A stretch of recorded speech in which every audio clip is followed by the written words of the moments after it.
let's go 30 seconds early. I need to balance things out.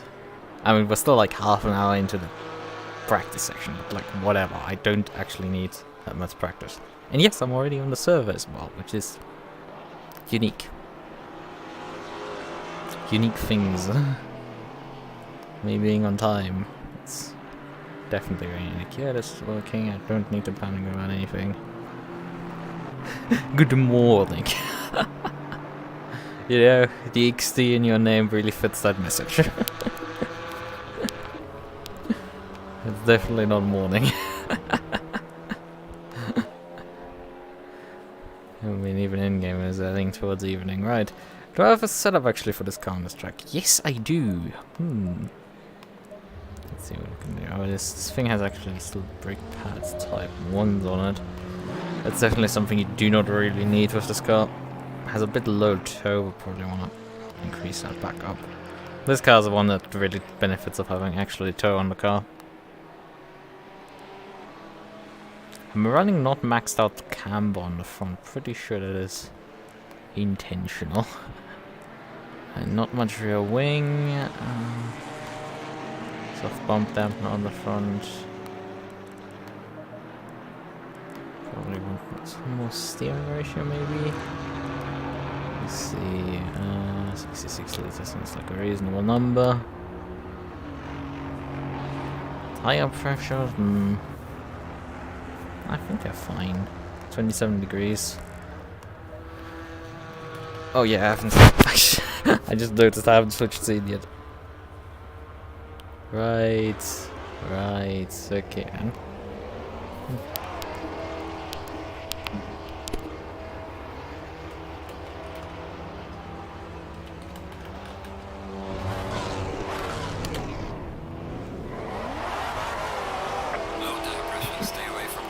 Alright then.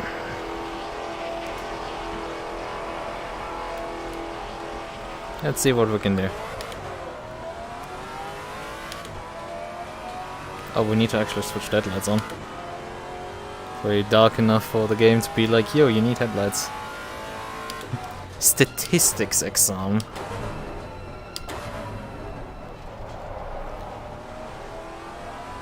Isn't that included in math already?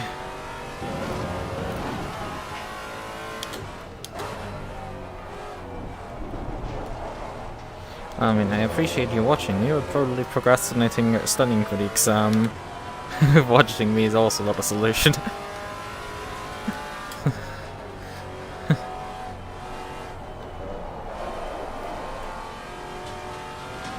I mean, you can technically still read, do the classic read for all those presentation slides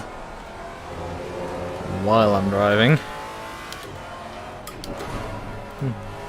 Although the danger exists that I'm gonna send you to sleep with this engine noise. Well, one of the biggest troubles with last minute studying is falling asleep in the middle of the night. Not getting done with reading for every chapter.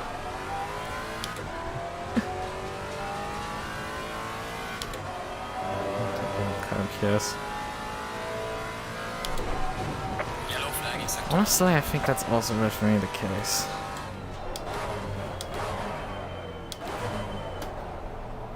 There's not really statistics in it.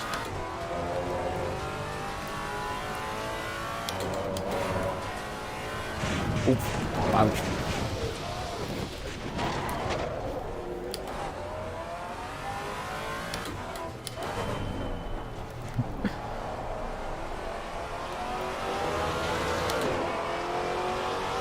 Soon record for the slides, yeah. I mean, do a bit more than perhaps go for the slides. From personal experience, it helps, but isn't enough. Although doing anything helps already. I went to 2 exams I had last month.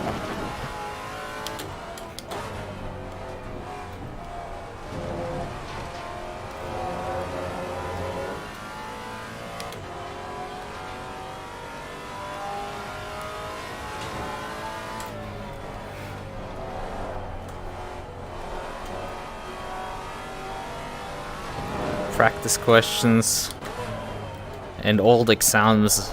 That's the good. The old exams are the good stuff. Problem with social anxiety is asking for them.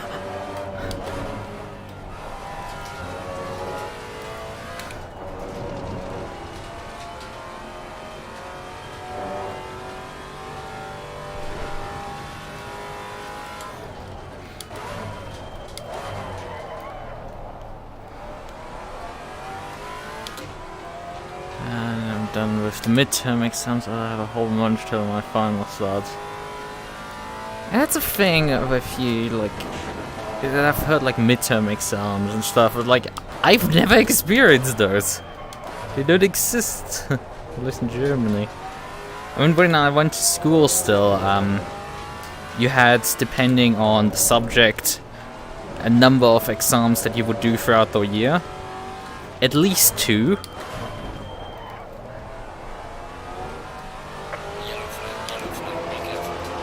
So things like the big blocks like math and German and I think even English were like 4. So there wasn't really the concept of a midterm exam, although usually they all clump together. And I mean that's a full school year, so it's not like a term, it's different. And when it comes to uni, it's like, well, you have the year structured in 2 semesters, and there are no exams in the middle, really. You only have it afterwards, at the end you have exams. Well, technically you do have, depending on the subject matter to be permitted for the exam, you need to complete a permit exam, or how we call it in German, Scheinklausur, and that one also is usually at the end of the semester, although that is towards the end of the, like, you have a period where you have actual in-person lessons, and then it is the semester break, and in the semester break all the exams are. And the permit exam is at the end of the in-person study.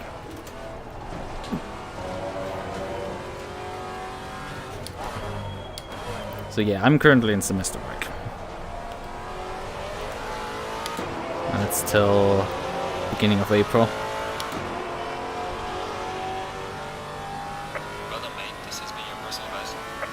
It's interesting.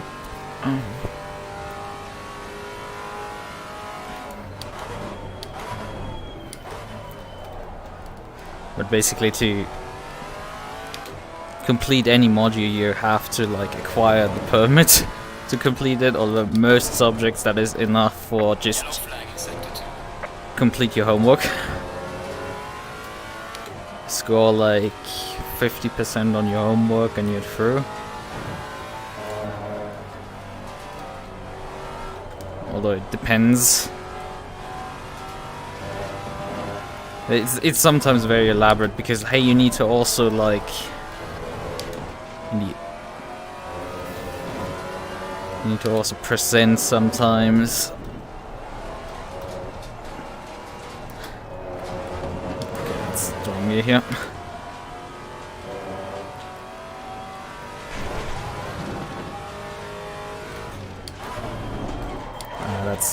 That's not right. It's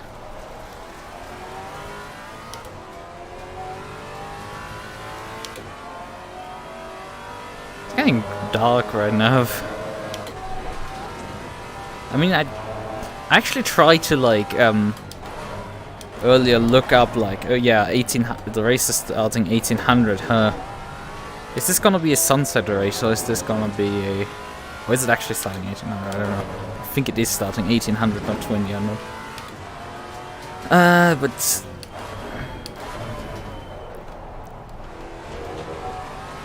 yeah, 1800 hours. The race starts and.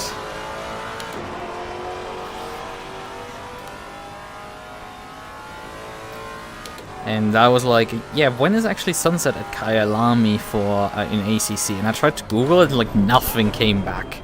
So like videos of people showing the sunset, there was track list, but like nothing on the actual topic. It's quite frustrating. It's just, yo guys, that's kind of like interesting information, but nobody like put it onto a list or something. When the sun sets on this track. Would be kind of like neat to know.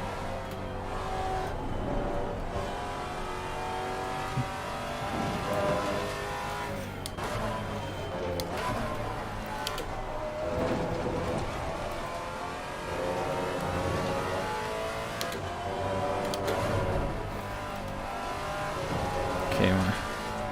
This S right now I'm doing worse. Strange. My front tire pressure's a bit low. I have to brake before I go over the crest there. Quite tricky. I was varied from class to class, for instance. I only proper homework in one class. This semester most classes grades are based on the exam. The thing is with us is like the grades are always completely based on the exam. It is straight up illegal to base them off anything that isn't the exam. For math, for example, because math is a large block, it's taught over 2 semesters, so it's math 1 and math 2. But you only need the permit for, you have only one exam at the end that combines both. And you need only one of the 2 permits. And trying to get students to do both permits anyway, they tried, I think. I don't know if they actually at the end went through with it to give like bonus points in the exam. But you had to already pass the exam. You couldn't like use the bonus points to get a pass. But you could get some extra bonus credits in the exam. I don't know if they could actually get away with that. And I think I've never heard of it afterwards. I definitely heard that I was at least once on the table, so yeah. Yeah, it very depends on like the... So homework is just like... You have to do it, otherwise you can't take part in the exam. I mean, there are certain modules that don't really have exams, but they're very rare. Where you just have to like be present and you pass by just, or like their projects and stuff. But you have to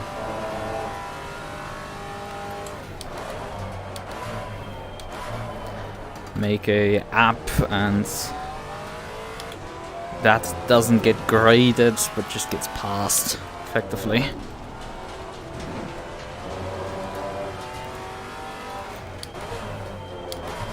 So yeah, it depends.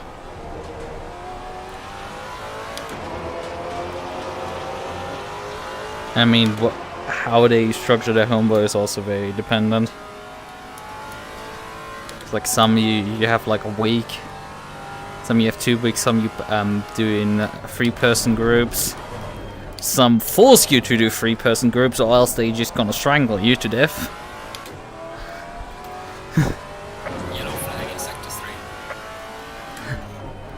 And some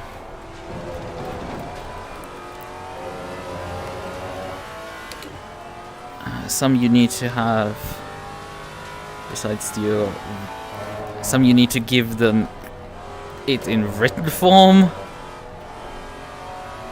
in handwritten form. Sometimes you need to upload it onto a learning platform. It depends. So I need to stop focusing. My laptops are actually kind of terrible. I'm 1.7 seconds off the pace right now of the fast guys. And 15th, it's not terrible, but like it's not great either.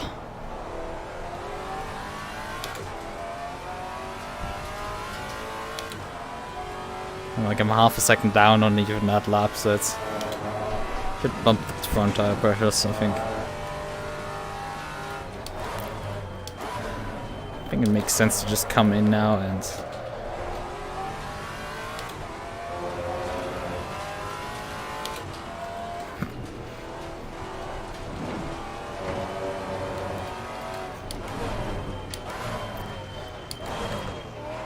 this is dangerous pit entry.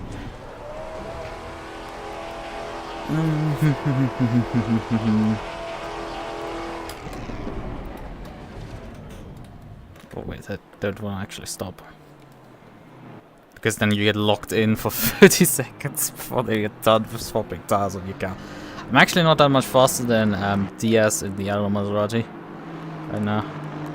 I'm about 2/10 of actually being faster than the Rinsendal in the... Why is Rinsendal in the silver class? I think last season I was battling him regularly. Why is he driving silver?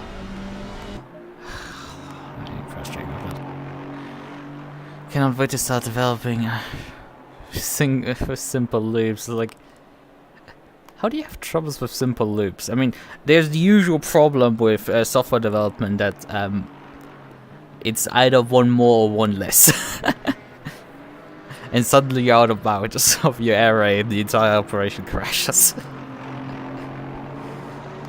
Loops in that one, like... I think it goes 0.5 up in the front left, 0.3 in the front right.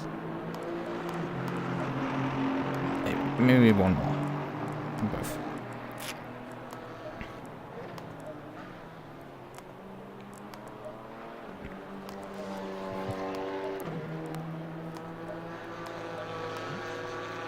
Yeah, always.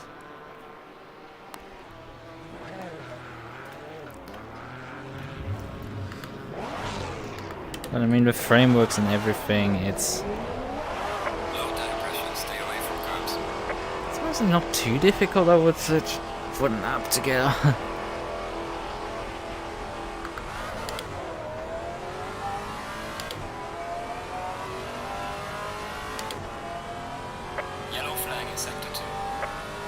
Well, the thing is, people hire based on the exam, so it's just doesn't matter how good you are at programming, you know?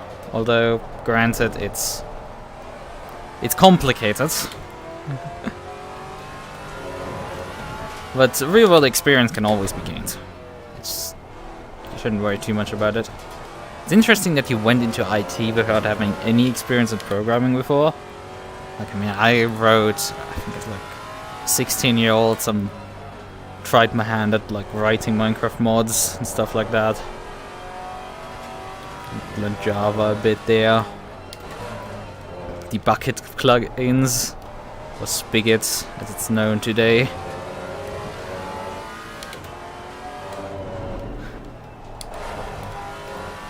Although some of the code is very cringe.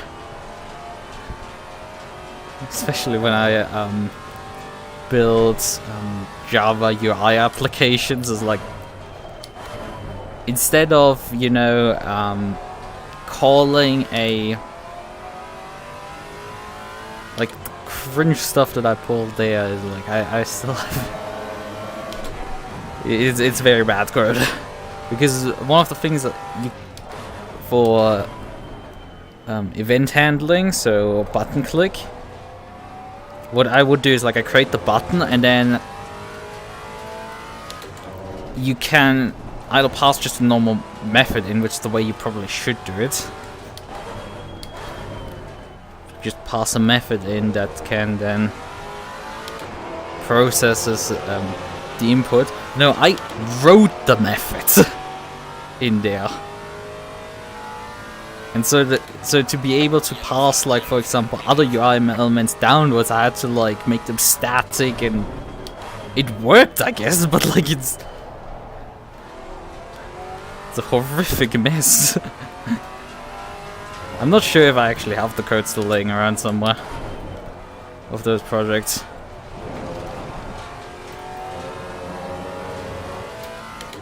It's always possible to just gain some real experience. writing some code. I mean, I've been recently, I've actually put a GitHub project for it. Finally. Usually I put that first up. Like, I've been writing a web app in Rust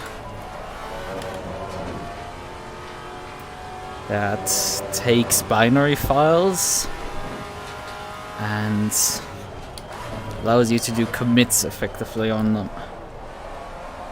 So it takes binary files, it compares to what has been previously uploaded, and acts as a repository. Specifically, it is designed to, supposed to do save file syncing for like emulators and stuff. Although it's very early days with that application. Frontend is absolutely not implemented yet, and I have honestly very little experience in frontend. I've done quite a few UI apps over the years, but like not much in terms of in command line, but like not much in terms of writing web apps, which is the main thing these days.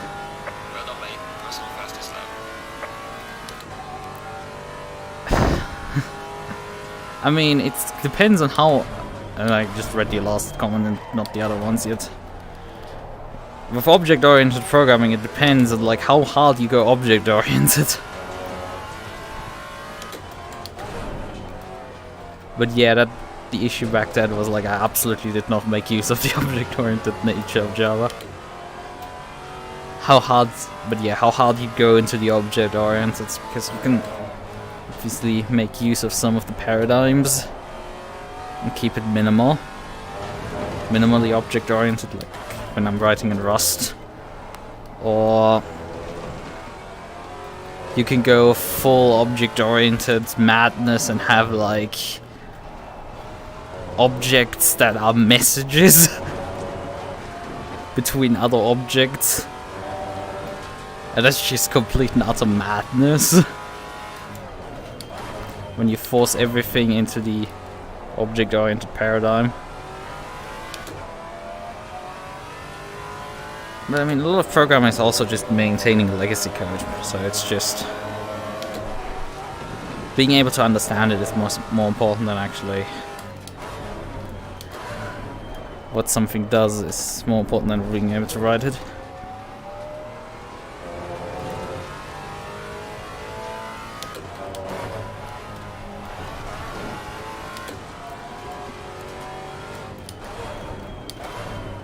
I'm not really improving much at all.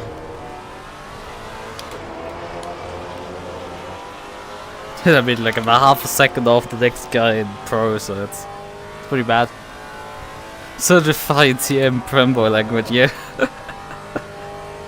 I've not done that much with Rust yet. Yeah, hobbyist program writing is like a pretty good way to just get experience in a few languages.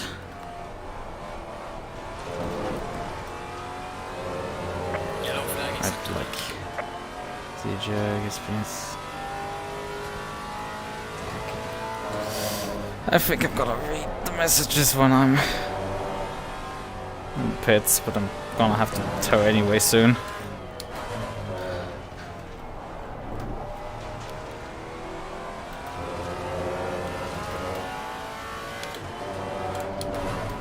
Yeah, I think this is gonna be a relatively boring race tonight.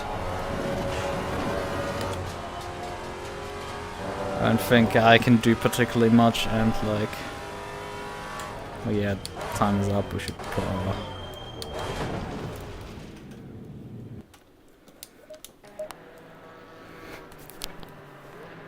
Let's go into the Discord.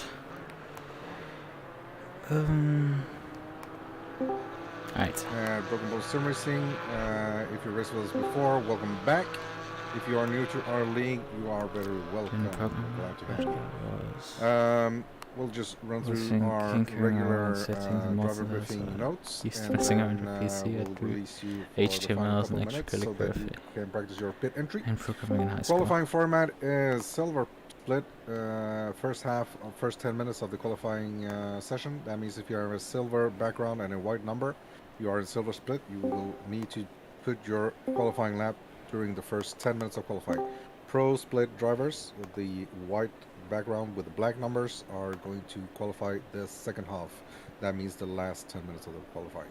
If you have started if you're a silver split driver and have started your final hot lap before the mark hits 10 minutes, you are allowed to finish your lap. However, if you do invalidate, pull aside safely and return to the pits, please. Blue flag behavior. If we have blue flags, just stay predictable. Try to cooperate on the straights and maybe lift before the corner. We only ask that you please don't defend the inside line if the lapping driver is going for the overtake, so that you don't come into contact and create an incident. Apart from that, just stay safe, stay on the line, and we should be just fine. If you are, that comes later. Reporting incidents. We always do full incident review for the first 2 laps. We have our race control app running, which records any car contact. If you want to report an incident happening from lap 3 onwards, you will need to do so using the report incident form on the Discord channel. You have 24 hours after the race. Any incident reported after 24 hours will not be taken into account. Any penalties from previous race will get applied on this race. We apply the penalties on the starting grid. And whatever lap 1 incidents you may have been found to cause, you will receive double penalty points. We do take our lap 1 very seriously in this league. We want everyone to have a very safe lap 1. We do not want to promote any dangerous moves on the first lap, so be very mindful of that. Pit exits, we'll always repeat this point. Do not cross the solid pit exit line. It is quite long, the pit exit line at Kyalami. Fortunately, the racing line does not really cross over it, but once you are free of the pit exit line, you do need to cross over to open up your entry, so there may be traffic there, so don't cross over if there are cars coming. Just stay your inside lane, and also drivers crossing the start finish line, be careful, have your spotter on, and be aware that if there's any drivers exiting the pit, so that you don't make any contact. Every driver is fighting for track position. Silver split drivers do not need to move for pro split drivers. And this is the point I was going to make before. If you are off track, make sure that you do your utmost to perform a safe rejoin. We do not want to see people rejoining on the apex. We do not want to see people rejoining backwards or in a weird angle and rejoining especially onto other cars. So be very, very careful. If you're off track, it is your responsibility to rejoin as safely as possible. Voice chat, you are very welcome to stay on voice chat. If you do stay, please no disrespectful behavior, no discussing incidents, and let everyone finish the race before we start either celebrating or drowning our sorrows. Either way. Text chat is closed to everyone but admins during quali and race session. If you need to write anything, use Discord. And after the race is over, please do not hit other cars. Perform a cooldown lap, return to pits, or pull aside safely and return to garage using the menu is both acceptable behavior. So it's going to be a dry race. There's a mandatory pit stop for tires.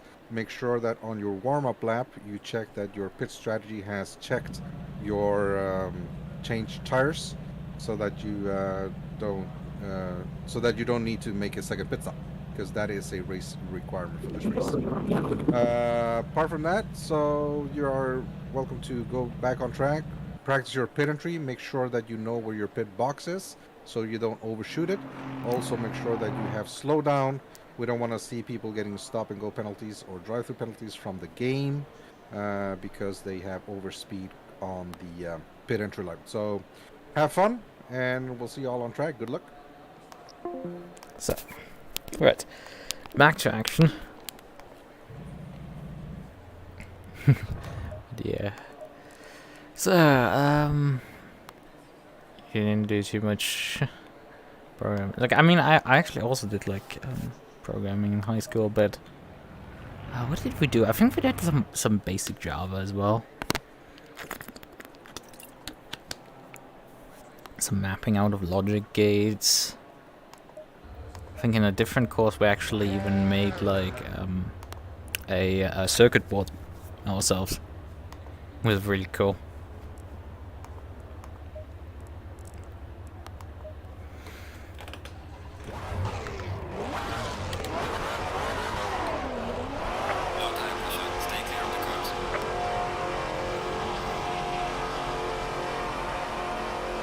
My most driven track in ACC. Well, I mean, you haven't been racing that much, so Kyalami can very easily become your most driven track in ACC.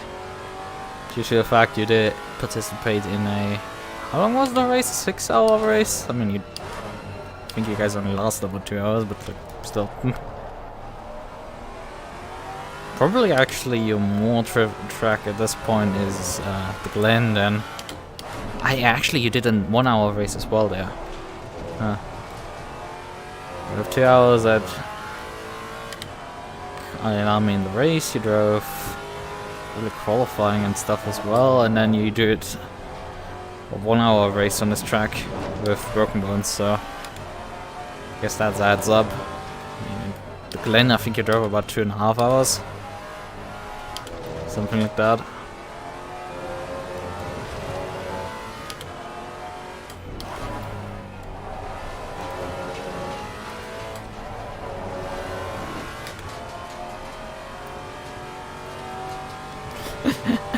I think I just literally came to the same conclusion you came to. In the time that it took you to type it out and for the stream to catch up with you.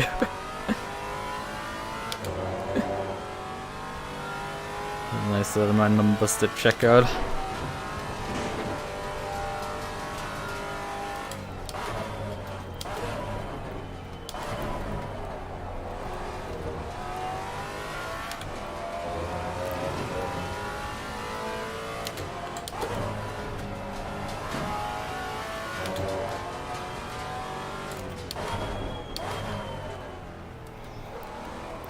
What? How? I mean, A, you're not listening to something with headphones, like, that's a bad idea. I mean, at least I didn't moan or anything.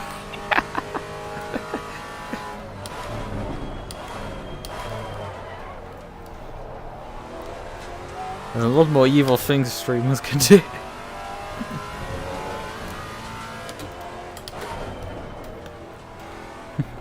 I guess my voice is that unlikable.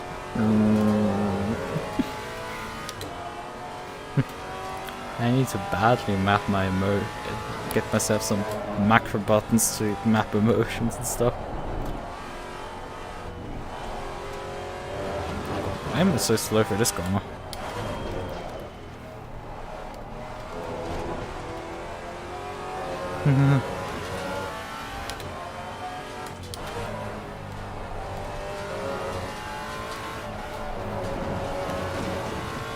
I mean, I guess it's evening for you, not like not evening afternoon to evening for you, but for me, like evening to night at this point.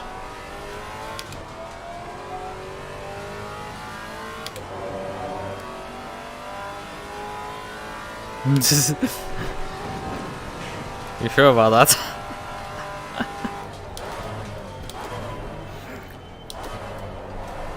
I mean, I don't need more age-restricted videos, so I'm not doing that. Actually, I haven't collected any further than the one.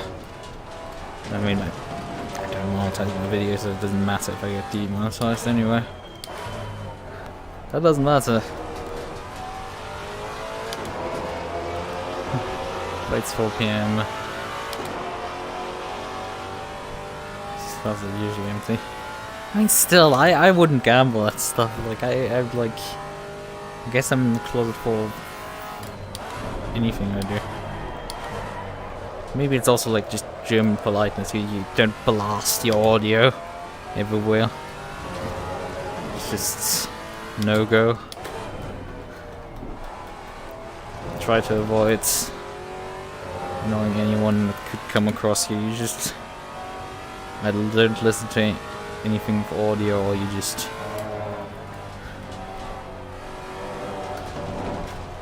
listen it on your headphones and make it as quiet as possible.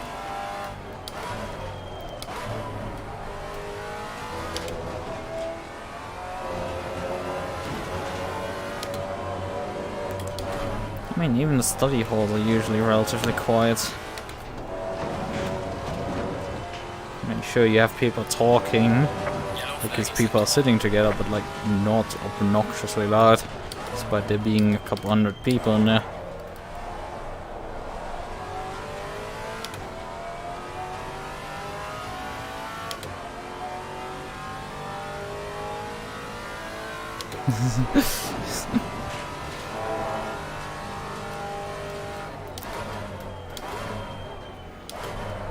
I mean, I'm someone who does gamble with certain things and not locking my door for doing certain things, but like, I still wouldn't roll the dice and things like that, or just like,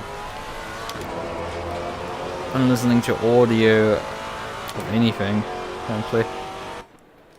Watching any streams whatsoever. Vote for. Whoa, the temperatures have gone up. Like, a lot. We're now up to 35 track, 29 ambient. So, them people time. Yeah, there's Barfoot here, with the other Maserati. Where is everybody? Did everybody in free practice? Overall, Howitson was in the middle of the GT4 in the AM fields. The 52.0 there.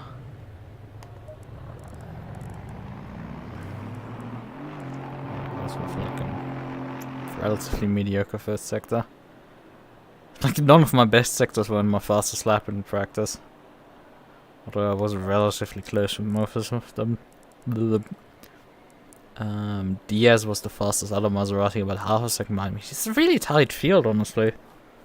Like, we're really tight together. Barfoot did not do particularly too hard. He's about, how far off me? About 2.5 seconds.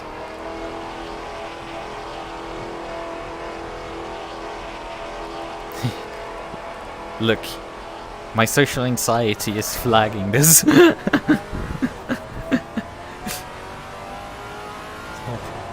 Human interaction is to be avoided at all costs.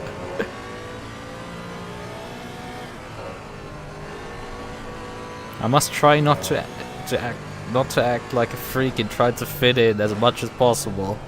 In the process, ending up looking way more like a freak than I ever could. That'd be the social anxiety.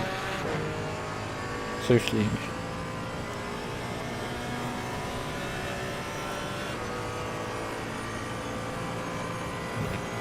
Carmen. I mean, this game also has like this nice graph for like ABS. Actually, that's ABS settings. That's just grabbed here. For slick, dry conditions, they recommend up to setting 7.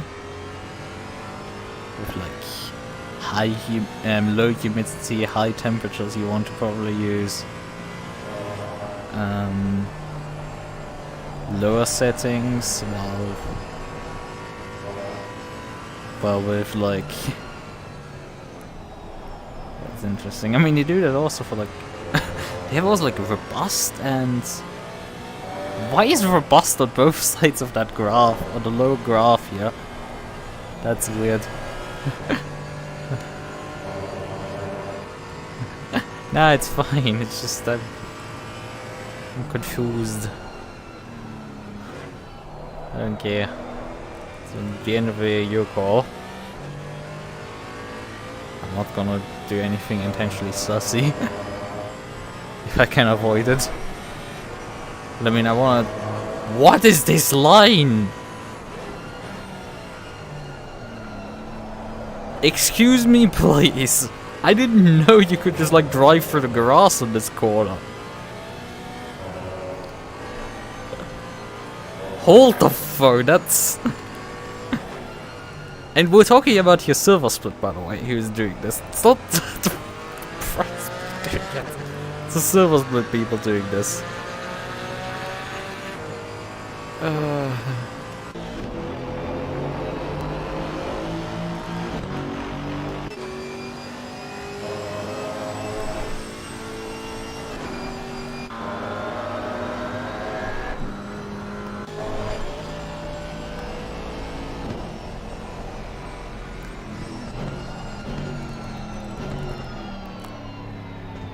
There's lap times 53s right now. The Yangs, but have to wait a bit before the others are coming in. Seems relatively slow, but temperatures have also gone up quite a bit, so who knows.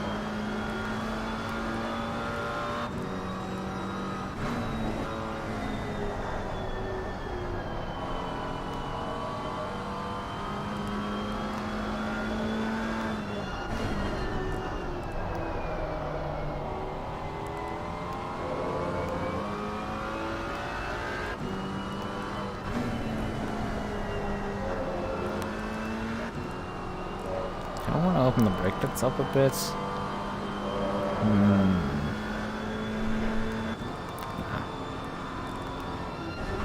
Just qualifying doesn't go particularly well, and qualifying doesn't go particularly well. It's so tight up here, actually. DS is doing really well, honestly. It was only half a second off me. It actually doesn't bode well for me for... Barfoot is the fastest right now. Well, he must have been sandbagging then in practice. 52.6. They're actually starting to close in on my practice times. Well, that's not good.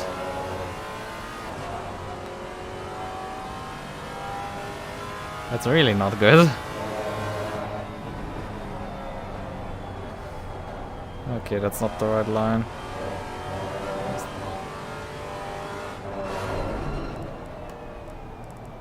Well, sector splits. Definitely still slower than mine, but like 44.4 and 53.1. Little qualifying splits here. No, definitely off in the middle sector still. Welcome back. Well, the Maserati of Barfoot was briefly on pole, but like Swanson, Ronsendal and co have actually moved the goalpost further down, and they're faster now than my practice times. It's a bit intimidating. So yeah, right now Swanson is on provisional pole with the Camaro here.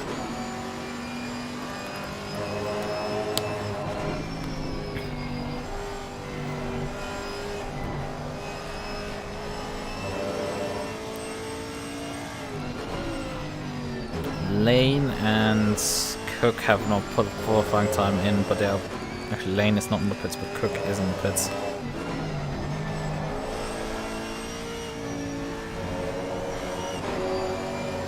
Yeah, I need to optimize this corner here. This is probably one of my like breaking points.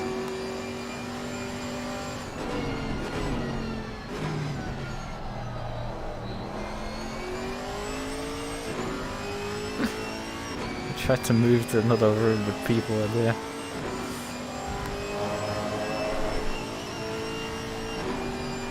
Let's see. Indeed, DS is actually now in front of Barfoot by 2/10. He's going about as fast as he did in practice. Barfoot didn't quite a lot improved over practice. Right, 11:30.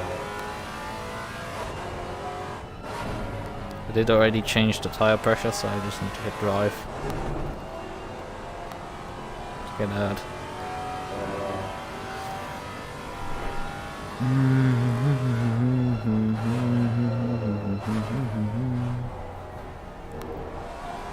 I'll just watch Barfoot finish this lap here.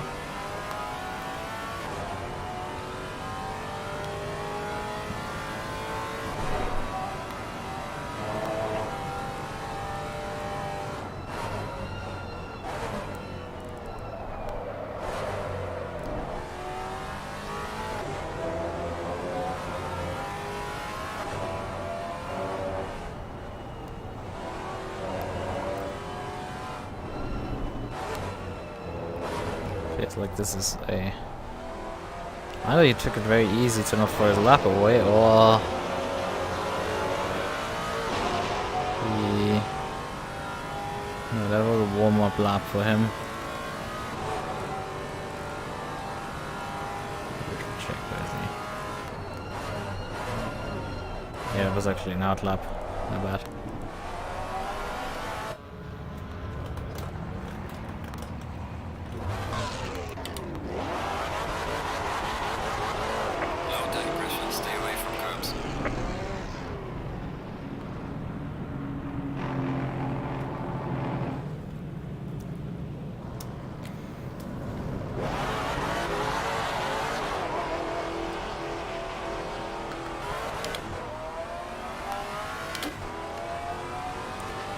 Okay.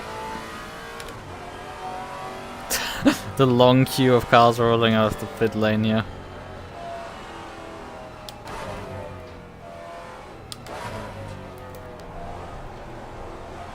Let's see if I'm mistaken myself with the tire pressures.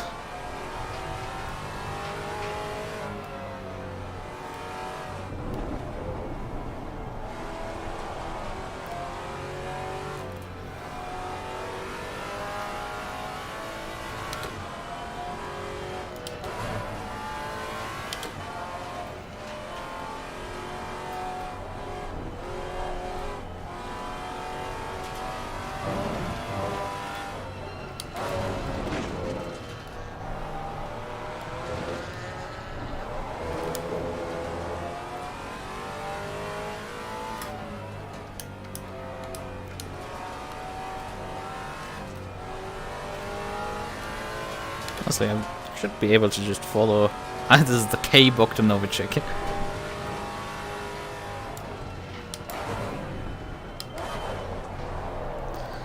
Yellow flag in sector 1. This is not the one that I fought with. Actually, I did kind of fight with him because I exited the pits at Bot first, just in front of him. And then he was following me for a bit before he binned it, I think. Slow car ahead. We're doing a lot of queuing in the final sector here right now. Usually I wait a bit. These quality sessions are relatively short, so we kind of have to make the best of it. Come on, guys. This is... You don't need more than a second or two. In about 2 seconds, because you're just going on your warm-up lap anyway now.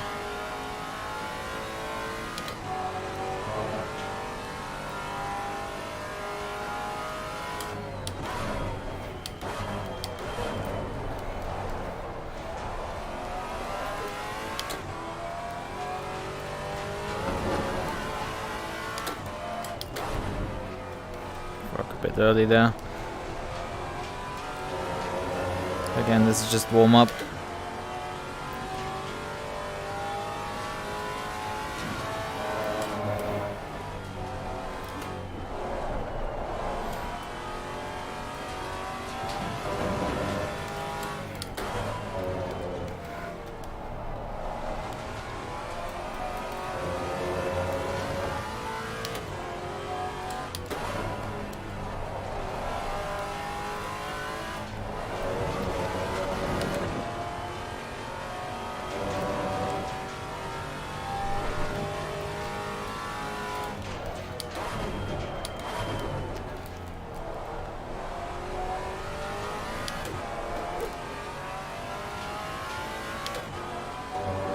Right. Tires are still not up to pressure. Still only up to like about 26 psi. Yellow flag ahead. Be careful. I find interesting. High temperatures are getting up there. Usually in hot temperatures you get tires quicker into operational range, but I guess because the pressures are so low, they're taking their time. Now technically I should have given myself a bit of room before starting this lap here. Whatever. Swanson is still faster than the pros putting in the fastest lap at the first lap. Okay, I can actually brake later here.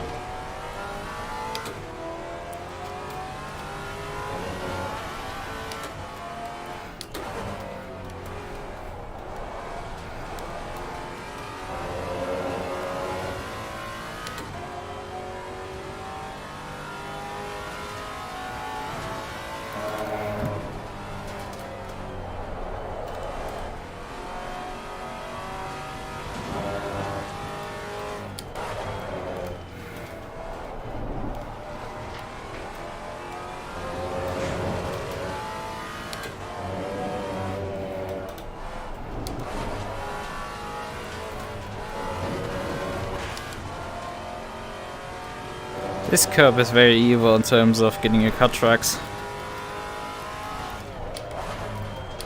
Oh fuck, that's fast.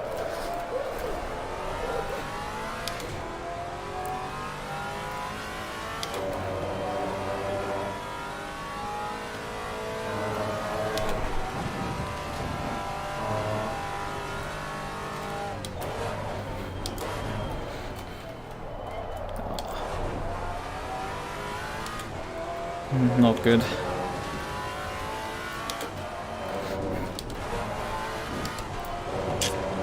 Was very out of shape there.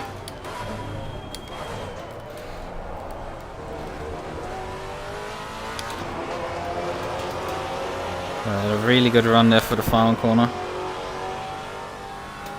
Well done, mate. Personal best. That's at least put me faster than the slowest silver driver now.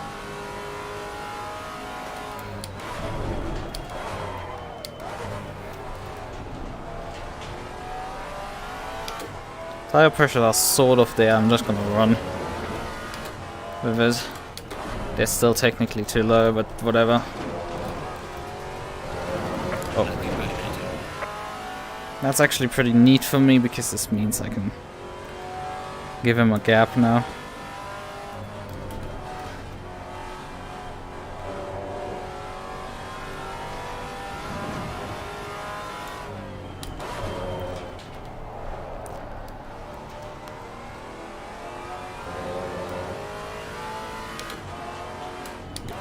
I think I have 2 more laps in terms of attempts in it.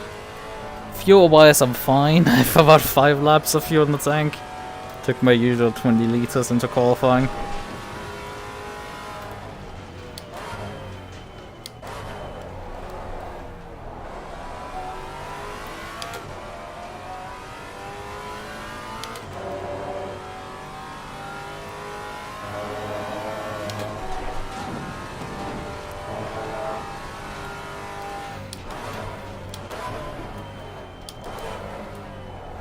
Oh, he was very out of shape there.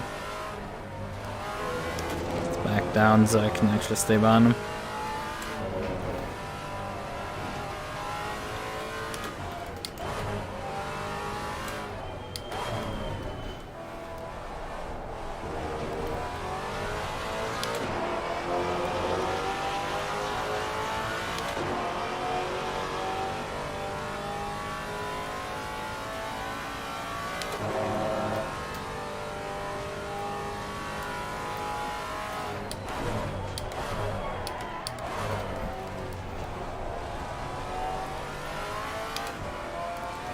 Fastest way for a turn one. Acceptable.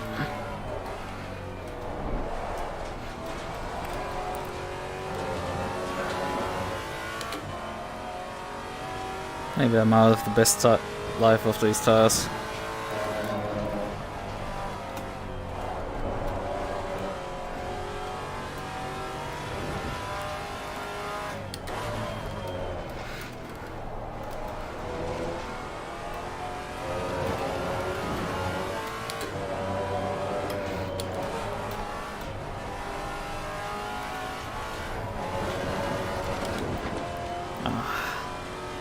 Not good run there.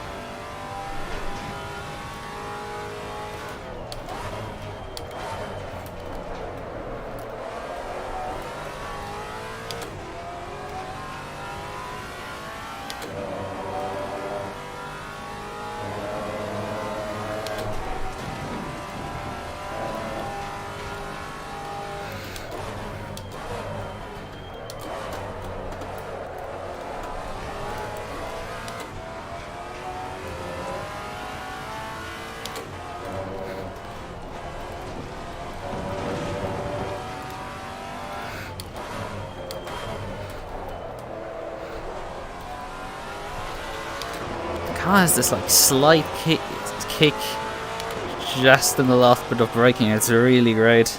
Well done, mate. This has been your personal It best. really dances there. Like just about made this extra lap. Just about got over the line in time for that doing it.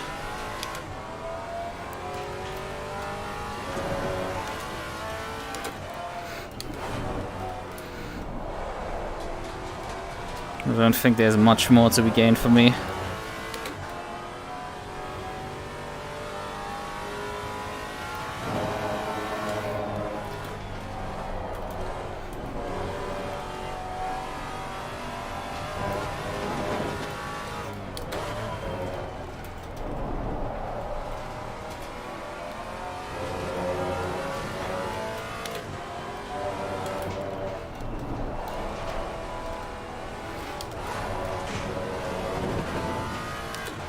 The problem with third gear there is that I hit the rev limiter. But I kind of need the extra rotation from third.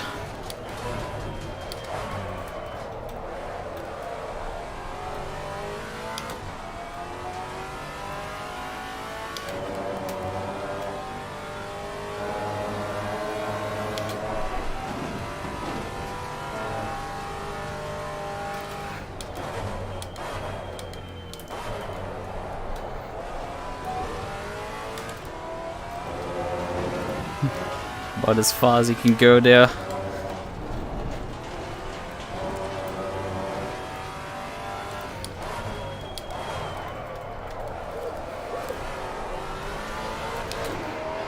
Oh, not good.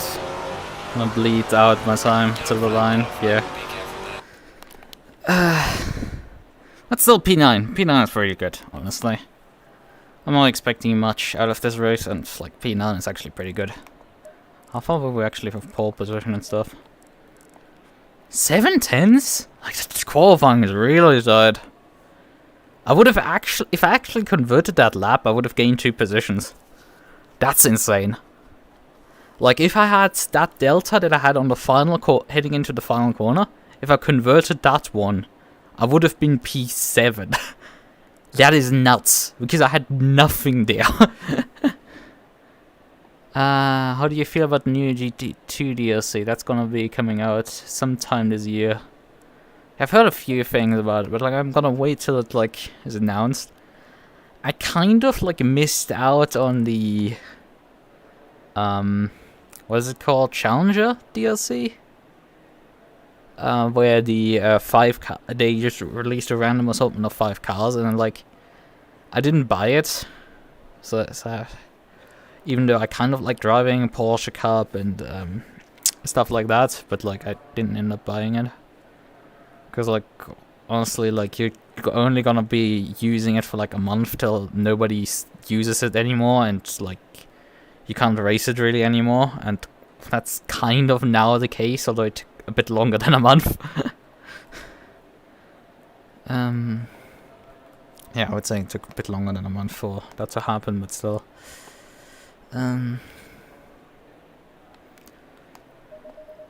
So we're gonna need a bit more tire pressure.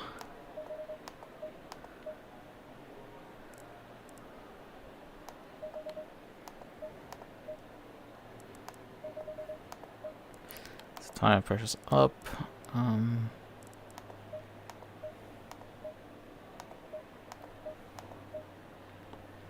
Yeah, I've been using tire set 4 now in I used it to end practice, I used it to end qualifying, so it's still a fresh set because it continues to experience the reset bug, but you just get a fresh tire set every time you're still...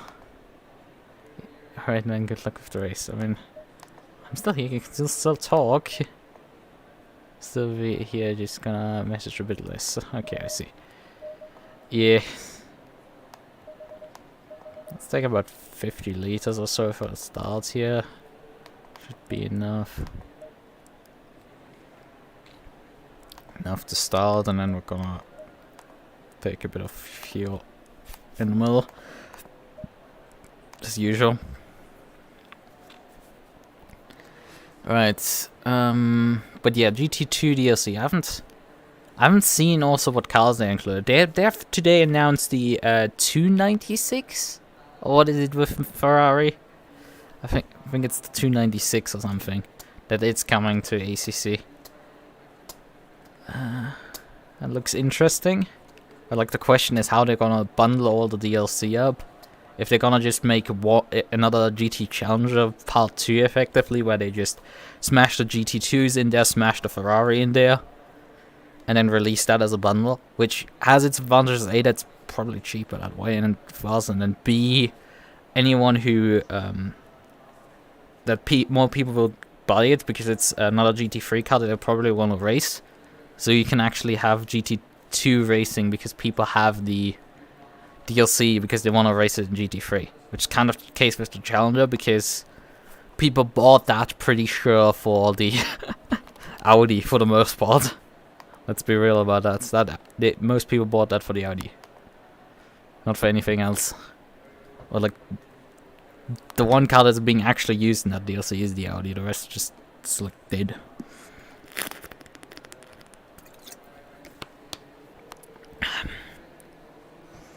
I mean, the M2 actually gets some use from time to time, but it's like that's about it. I think I'm frame drops here. Pretty 30 sure. seconds. Whatever, should be fine. Right. Apply the tire pressures. The pit strategy. So, yeah, everything configured. Fresh tire set going on, and the pit stop.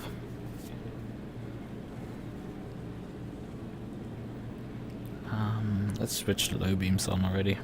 So I don't have to think about it. Stay single file. Oh, see, it is starting to get dark. The sun is setting. To the AMG GT2, the R8 GT2, the Brabham GT2, the Expert GT2, the Ferrari GT2, and the Porsche GT2. Well, that's all cars that are racing right now in the class. Doesn't mean they're actually gonna include all of them. That's the thing, unfortunately. Those are all the cars that I really would love if they include the Expo.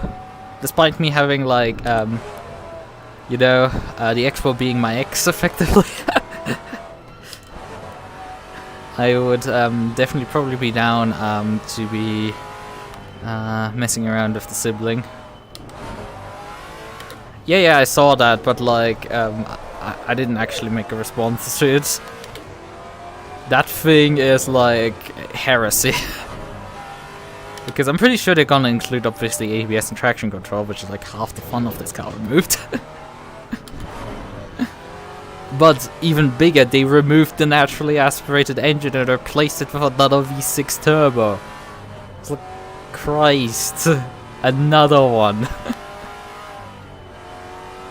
Otherwise, I mean, they're trying to emulate their what's it called? Don't remember the early 2000s GT racer. It's the MC2? MC1, something like that? I don't remember quite. They're very much cueing their design cues from that one. Could you stop merging with me? It's quite uncomfortable to have a hood through your chest.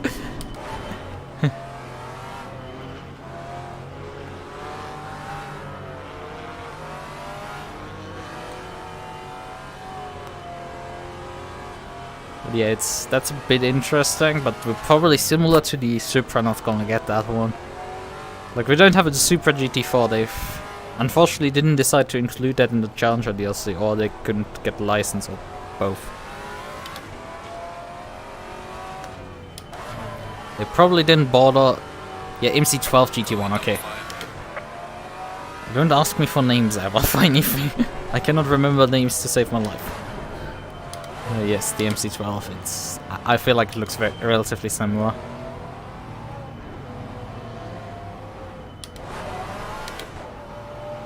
Come on, people, like, is it so hard to line up side by side? This is like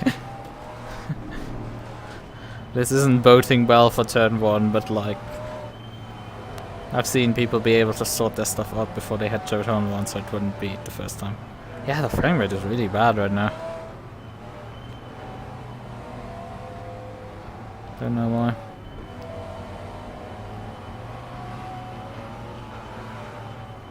Yeah. Yeah, that's one thing.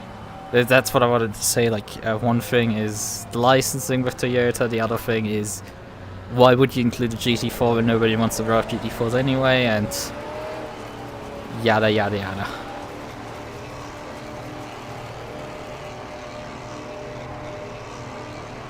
Green light. Go, go, go. Toyota's licensing issues. They are Car on the right.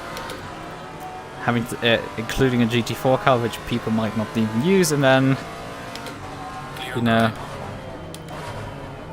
right. Car on the left. Well, there's To the some right. people definitely going Clear on the quite left. wide. All clear. Got some light damage on the front of the car. Knew it! Ah, that's annoying. Car on the right. Knew it when I saw it. Clear on the right. No, not restart at this point. Although, I mean, I would like it, but like... Oh, actually, people are pulling over, so that might actually mean we're getting a restart. Clear on the left. But I wouldn't say we actually had enough collisions for that. Oh, come on. I'm personally like... This should have honestly continued. I don't think there was a large enough collision on this one.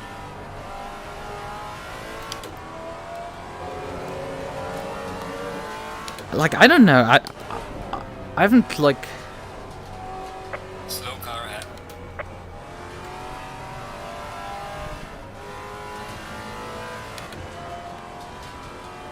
Well, I mean, I'm driving till the end of the session.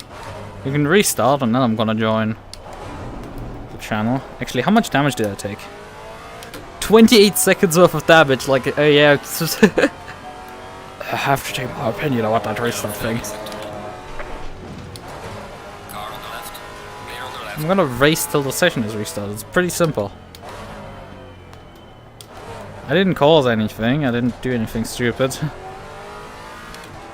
It was a bunch of guys in turn 1 on the inside went too wide, honestly. They went way too deep. That's... I mean, you guys can just restart the session and then I can come. The voice chat. Okay, actually there's 2 cars with me and Samuel out there still. Okay, right. Session restarted, then we're gonna do what's asked of us. Yes, do it again. Yes, do it again. Alright, good luck everyone again. See you later. Good luck, fellas. You can double check your tyres now, Scott. I'm doing it.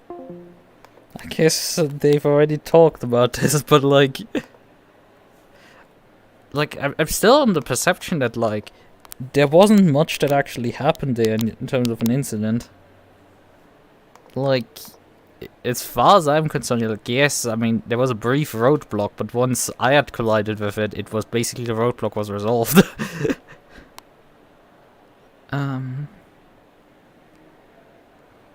Hey, Racing Pals is doing,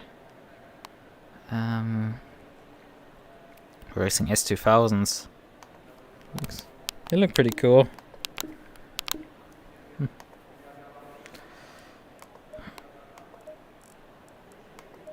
Yeah,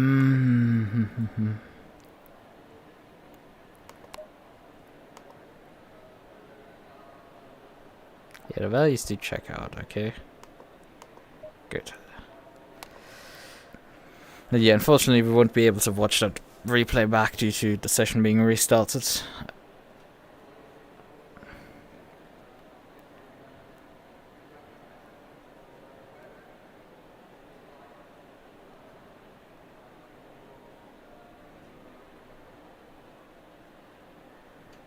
That's funny, like, we we had less of an incident at Bathurst than here. Granted, in some ways you could say this track is actually more incident prone with its design of turn 1. It's kind of like as bad as Kota, sort of.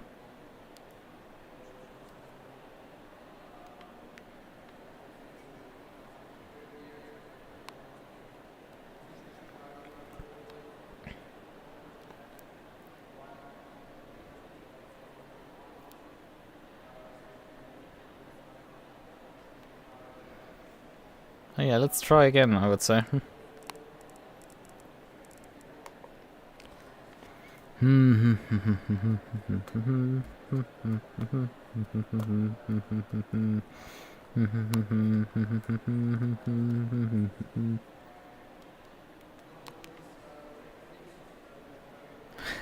So you have the American Track DLC.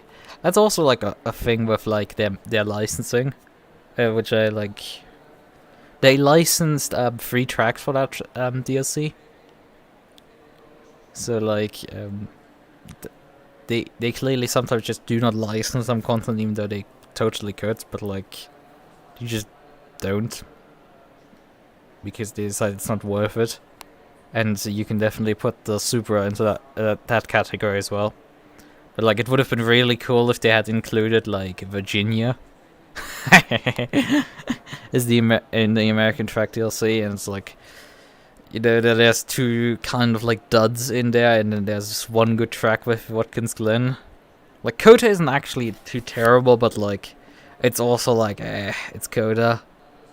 Like, it's surprisingly bumpy, but otherwise it's like, it really isn't that great of a circuit. And then there's Indy, which like, it's a road course infield circuit.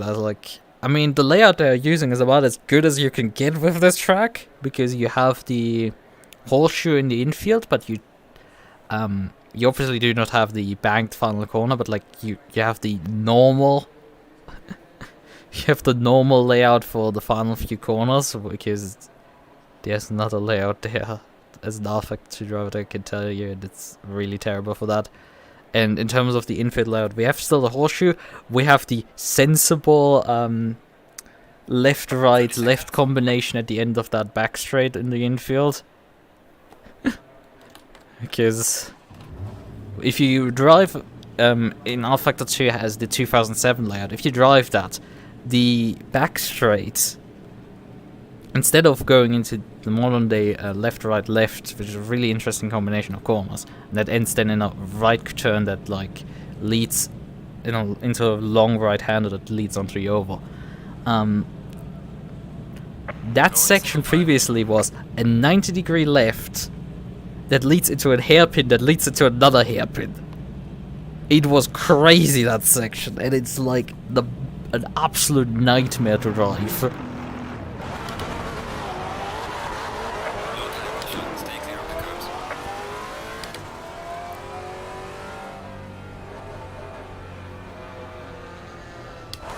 Spinella. You might need to go to class before. Well, I mean, you can at least see the start and stuff. I still don't think we're gonna see that much action, although, granted, we have... yeah, let's see how much we're gonna die in turn 1 this time around. Frankly, I mean, the issue was clearly that cars on the inside line were driving too wide. It's like they just headed too fast into turn 1 and didn't hug the inside on the exit, which led to a bunch of chaos. Versus Spinella Ferrari. Well, earlier mentioning the new Ferrari coming to the game. I mean, as somebody who doesn't drive GT3 that much, I don't know if I want to drive that thing. Actually. That's probably not going to be a selling point for me for the DLC. They're gonna have a new Porsche, but on the other hand, I'm not the biggest guy into driving Porsches because of them being just too much hassle and setup work. Like, if you have a good setup on a Porsche, I will drive it, but it's the Porsche, otherwise it's just not fun to drive. Like, it's an absolute nightmare if it's not 100% dialed in. It's completely undrivable, I think, and it's just... it's not fun. And, I mean, I know how to set up cars, but it's just on... that's too much time effort, and it's just not... could be funny, yeah. Could be funny. Turn 1. Yeah, you probably didn't... I mean, you did mention Spinella, so you probably saw the actual incident. That this is the second attempt at this start. Frankly, I probably, as a steward, would not have restarted this as far as I could see. We need to, like... I don't know, do they actually do a full broadcast for this?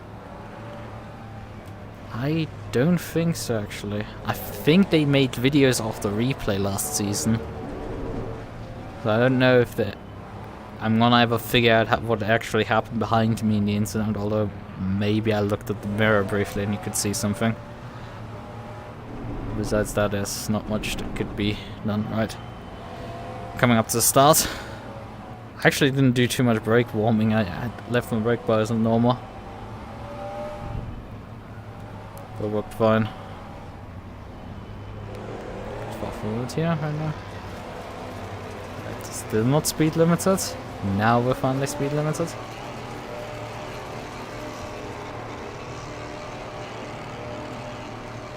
Green light. Give it all you can. Right, Jelinek a lot further forward. This time around I'm not easily pulling alongside him.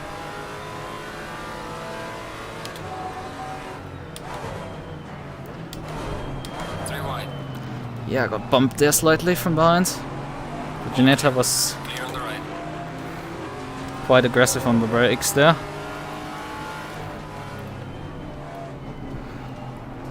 I don't like this Aston driver. He's very aggressive here at the start. He's diving for any gaps he can find. But looks like we got this time through. Jelinek defending some clear air there. Car on the left. Clear on the left. Car on the left. Clear on the left.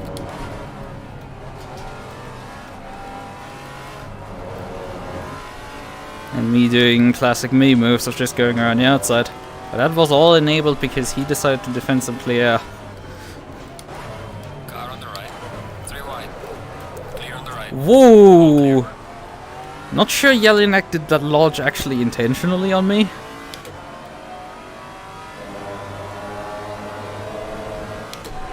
But there definitely was the Aston that I was concerned about doing Aston things.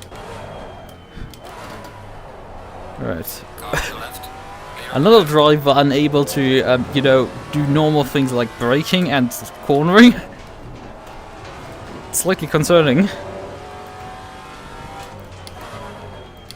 But the drivers that are unable to drive are behind me, but like... Maybe I should disperse. It's not... Ich bin gespannt, wie das Rennen zu sein wird. Fahre ja eigentlich nur mit... bei der GTC mit. So you're only driving the GT3 series, I assume.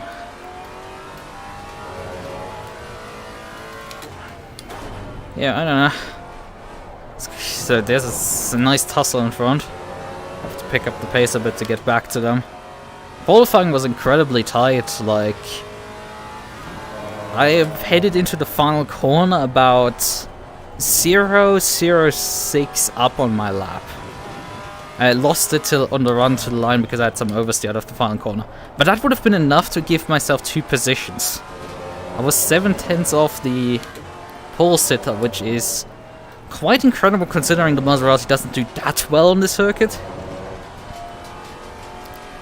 I mean, it has like some nice flowing corners here, but it's also heavy braking zones like this that just aren't for this car at all. Interesting. K. Bogdanovic is back behind me. I was following him around during qualifying, and he was quite a bit slower than me, but not that much. Wasn't much of an issue. I just like started qualifying with like a 2-second gap, and then I increased the gap when I invalidated 1 lap. We were fine. Never got in my way, really.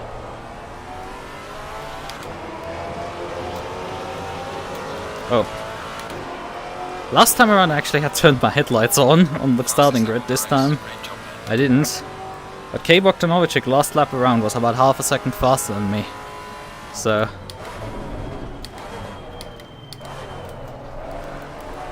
that's slightly concerning. We were definitely faster than the guys in front, but that's not much of a surprise how much they are fighting with each other.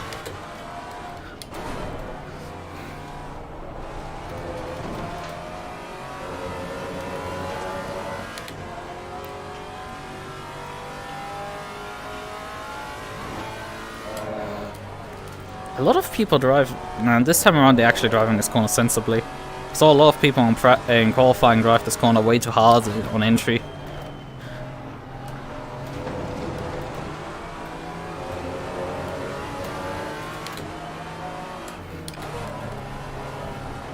A safety car.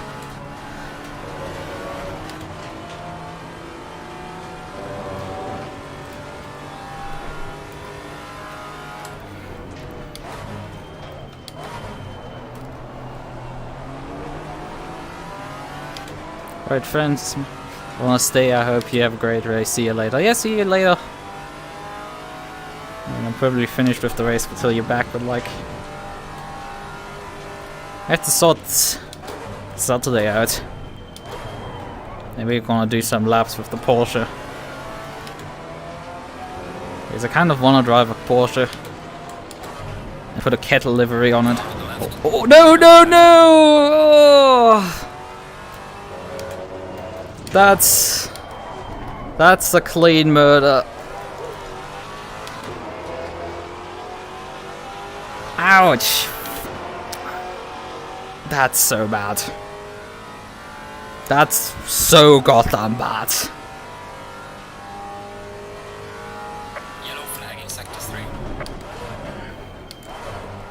I'm so sorry, but that was so stupid for me. There's no excuse, nothing, it's just... I definitely should have not been there. No case to be made, nothing, that's just... cleanly on me.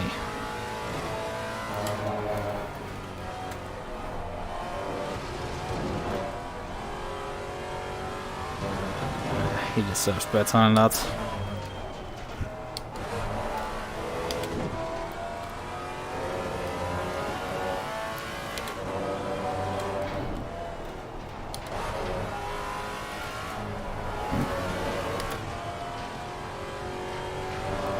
Just got a bit too greedy.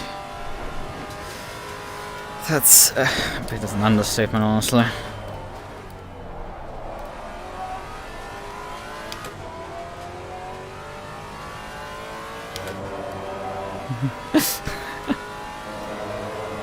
What lap was it actually on? Oh yeah, that's lap 2. I think that's also still under the double penalty rule. As far as I remember. Did you give double penalties out for the first 2 laps? I mean, they're definitely gonna review it.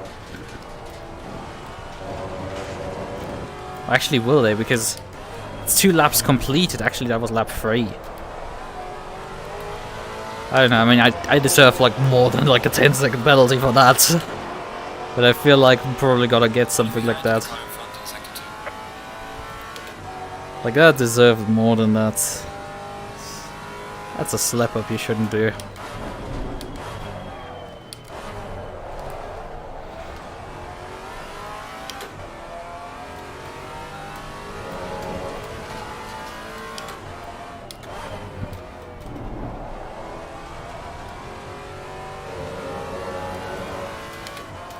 Right, car in front is going slightly faster.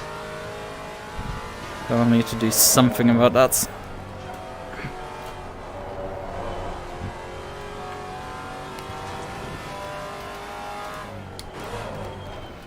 Group has stopped battling each other and is just running at this point. They have a bit more pace than me. But outside of me murdering Katzberg there, I'm sitting in a decent position. I still need to sort that S out, it's just messy.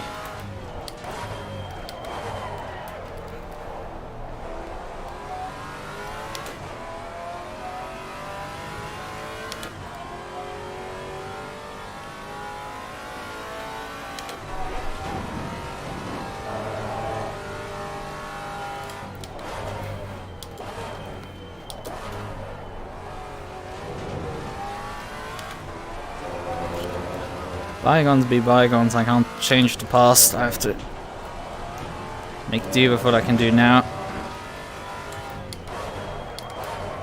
That's a bit... Look! And that's a bit sideways. Well done, mate. The fastest lap so far. Yeah, I just about matched the car in front due to that lap. Well, actually, the guy behind me went slightly faster than me. Again, lap times are very tight here.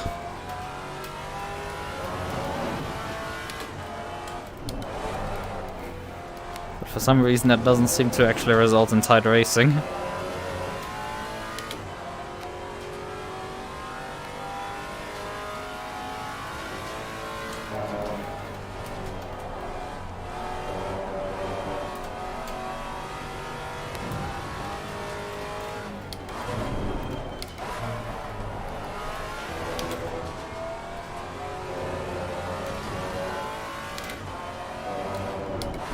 I mean, also not too much actually of a surprise that everybody's bolting, because we are talking about, well, the lead pair here. We are messing here with the lead group. I think what we witnessed earlier was actually a tussle for the lead.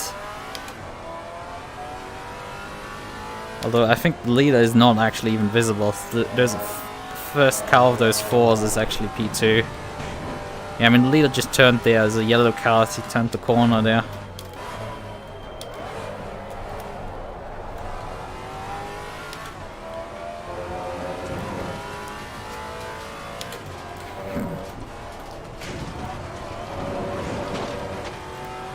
Oh great, somebody took my marker board out, but luckily there are tiny white lines on the ground, which allow you to actually still find your braking point.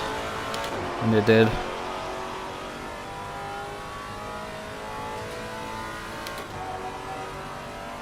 Tire pressures are pretty alright.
That was a bit late on the brakes.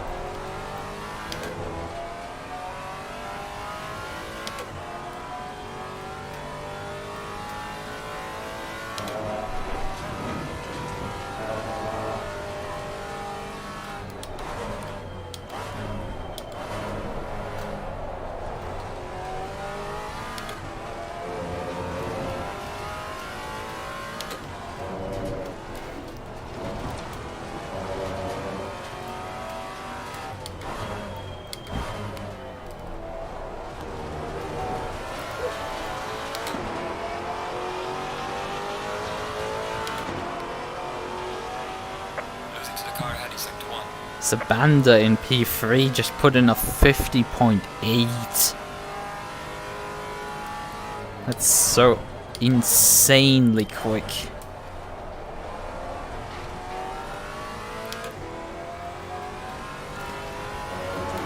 I have absolutely no chance going out pace.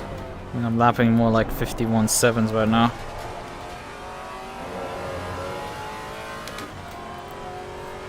It's decent enough, but I absolutely cannot challenge the guys in front of me right now anymore. And while there's no adverse conditions like in Bathurst where we're gonna have to expect some of them to die, this is more than I can actually do in terms of pace. We qualified P9, so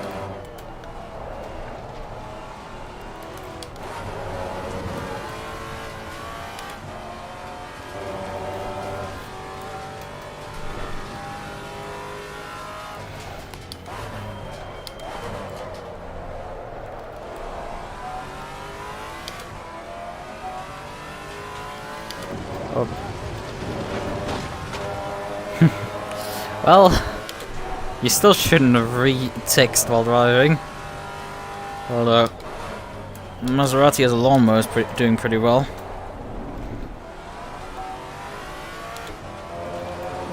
I don't know if they sell any. With Italian brands, you never know if they have some sort of tractor business.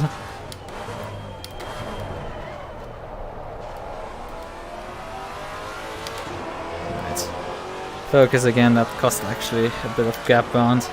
Yeah, you couldn't even do that if I was driving. Well, like, yeah. Again, I wasn't expecting particularly to do hot here. I've said a few times the car is not doing too well, and competition over here at Broken Bones is very stiff. So I'm very surprised that I'm like not multiple seconds off the pace. That I wasn't multiple seconds in qualifying off the pace, that I'm like here sort of keeping touch with the lead pack. That I'm even in the top 5 at all, top 10 at all. I mean, how well... Where did I finish? I think P13 or something at Donington. I wouldn't have expected this track to be, well, better than Donington for me. Donington was... I mean, granted, I was hit twice in Donington. Fair enough, I was spun twice, but like... that didn't change particularly too much. It was a weekend, not a weekend, week to ride itself. Yeah, the Maserati lawnmower.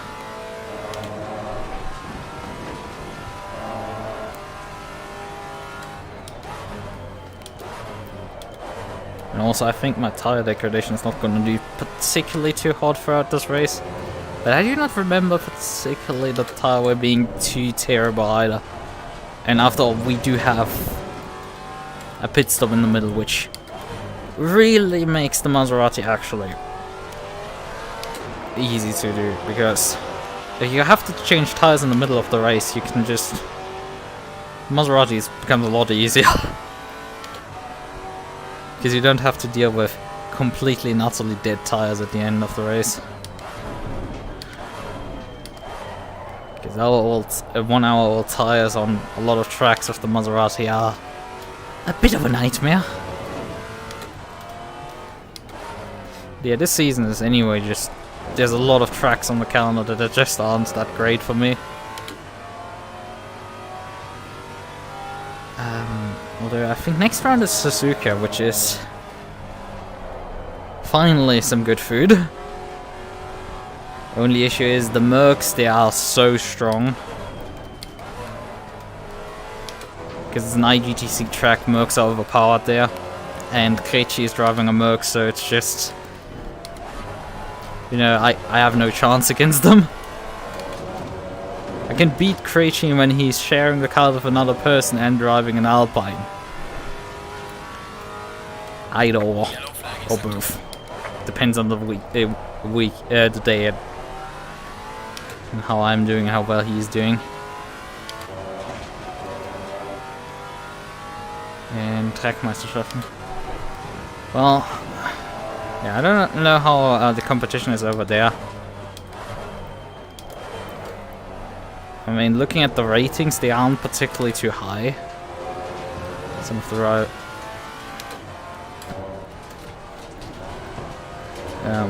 looking at the SGP rating of the drivers there is not too high, but like, if you have a grid that includes a lot of like slower driver with low rating, you can easily have an imbalance of just the strength of field being low, and if your fastest guys only race there, they're not gonna gain any rating, they're just gonna get stuck at the rating that is way lower than their actual skill level. But when you race with Broken Bones, the strength of field is a lot higher. So even when you're like a midfield driver, you gain a lot more rating.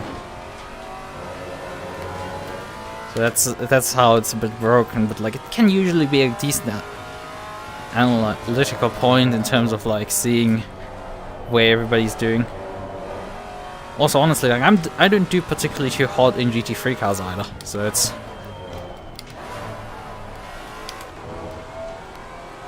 I'm really not too hot with the GT3s. Although it could be BOP, but like, because I did do decently well when I drove the Bentley at not Solder, it was Sandford. Bentley at Sandford rolled well with me, but that was the only track that I had any success back in December. Although we shouldn't really talk about that race for very other reasons. Hello again from Harvard. You have another bit of time before class, I see. Well, nothing has happened since. Although, I mean, the guy in front of me was running away, then he's recently dropped a bit of time. So if I've been running consistently, he's just bleeding a bit of time, and the guy behind me is bleeding gain time on me, and then has led time now again. So yeah, nothing much is happening. Fast guys are fast and slow guys are slow, that's basically... Well done, mate. That's all fast and slow. Geschwindigkeitsunterschied ist krass in Barfest, aber es sind mit 2.02 und ganz hinten in der 2.14. Uff. Yeah, when 202 is about as fast as I think I can go. I mean, you're probably referring to qualifying or race pace, whatever. When I drove the 12 hours in Bathurst with the Porsche, I did get down to actually 202s with, what's his name again? Niall. Niall was my teammate in that race. With his setup, I got down to like 202s.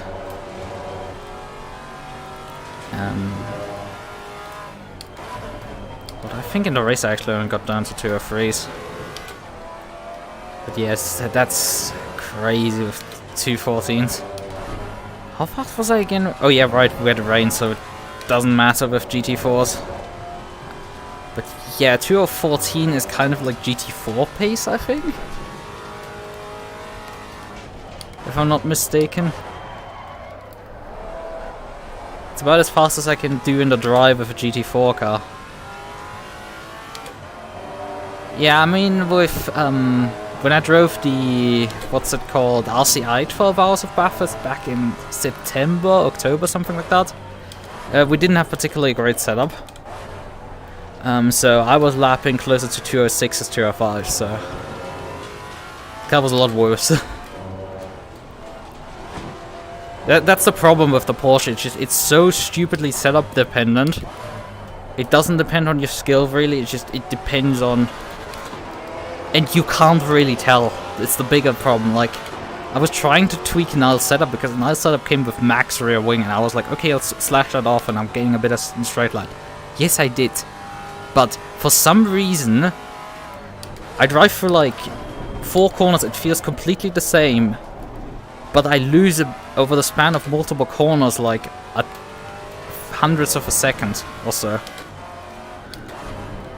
So, which is basically the time I gain on the straightaways again. So it's like, for some reason the car just, you don't feel a difference, but it's just, there is a difference, and it's incredibly subtle.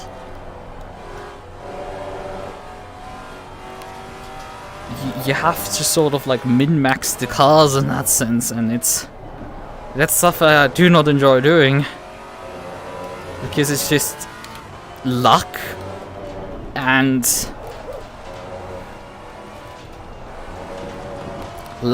somehow probably looking at telemetry also, because you cannot feel it. OG 911, okay, that's a bit of original 911. I don't know why you would drive that one specifically. It's a lot more volatile, and I don't think particularly performant. Porsche in general is not the greatest decision to drive. I don't know, I may drive it in the future. Once I drive over, if I drive over there, I mean there's quite a big gap before the next championship over there. I wasn't paying attention for a bit, and Poe has closed in on me. Losing to the car ahead, he's sector 1. Oh yeah, he's lapping 51s. But yeah, I did.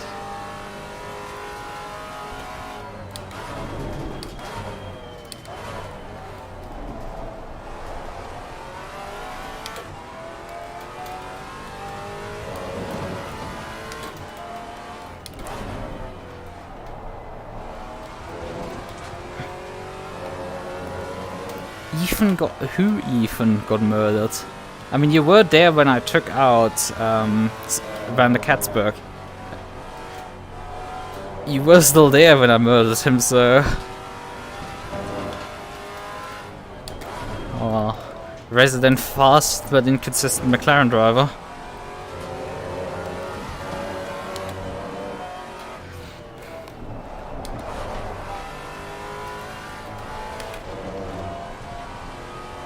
Able to participate in any of the races because of daylight saving.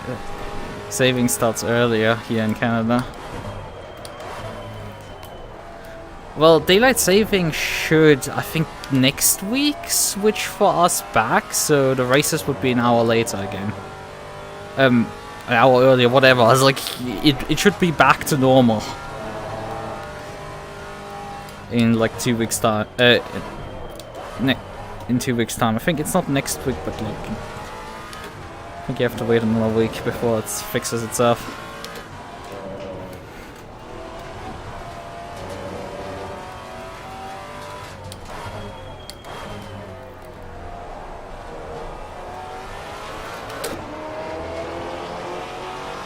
Yeah, the time zones are just a nightmare. The time zones and like the daylight saving additionally is just a nightmare to deal with, right? Mehr als ein LMS und V12. So you like them more than the... I don't know why you call the Audi R8 the LMS. But okay, sure. The V12 is really good at Bathurst, but like isn't good in any other circuit anymore, so that's kind of just what it is. Otherwise the V12 handles decently well. The V8 doesn't handle particularly well, I will say that. It's regarded as a bit of a noob-friendly car, but like I don't like it because it's you can't rotate it on the brakes at all. GT3 variant at least. So it's not too fun on that front. Car on the right. Clear on the right.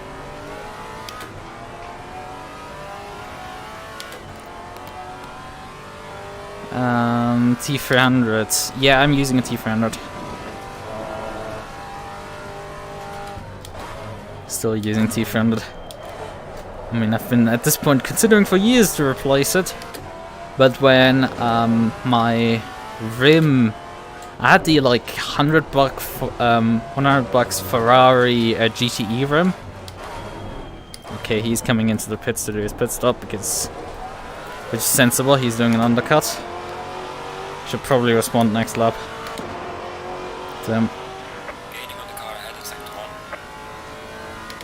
1. 1, 2, 3, I think, up on the tire pressure. So I've actually got 4 up. But yeah, I should probably respond next time around.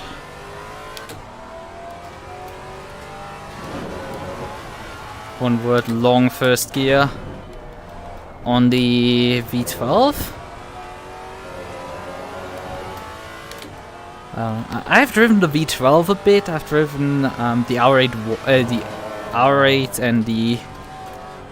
I've driven the R8 like I think twice or so. But I've driven actually not the newest variant, I've driven the older one.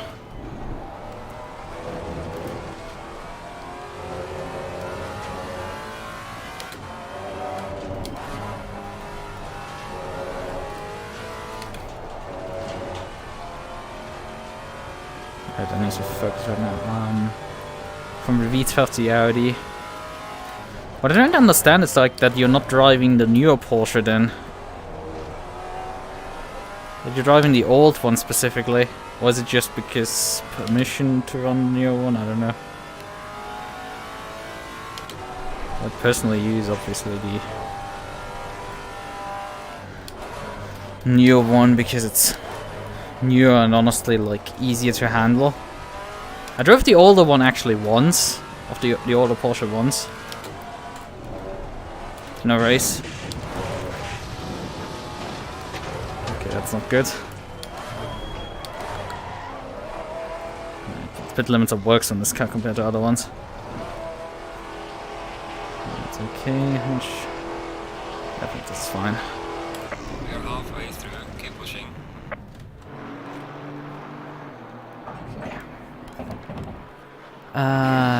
Ich mal changed from V12 to Audi was unfortunately you had too much understeering, you changed to the Porsche. That's an interesting statement.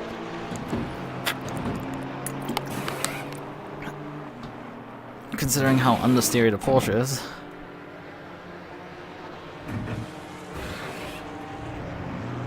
Oh, because others are driving it.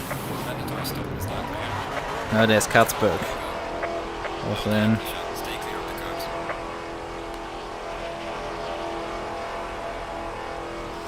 Oh, I mean. Okay, Poe is coming there. That's gonna be tied. He did a really good outlap then. Car on the right. Clear on the right. Car on the right. Clear on the right. Car on the right. Clear on the right.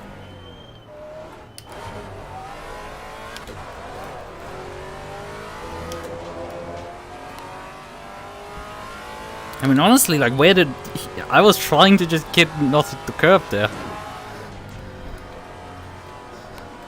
But yeah, let's let him catch up.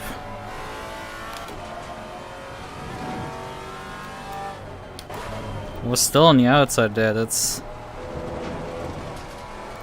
I have to stop hitting...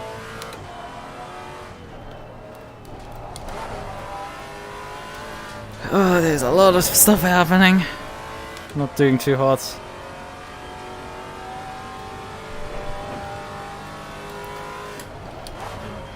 I don't know what you mean. Like it's. He was off the track for completing the first part of the pass. I should have been more aggressive into turn 1 because I was dropped behind there. I should free focus. Put it behind me. He is fast, so he should catch up with me anyway.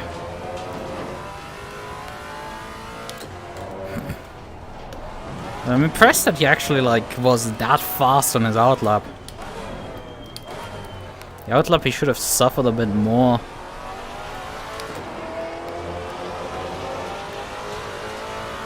Yeah, I was about to hit onto the sausage curb on the inside, and that would have definitely murdered him at that point if I had hit that.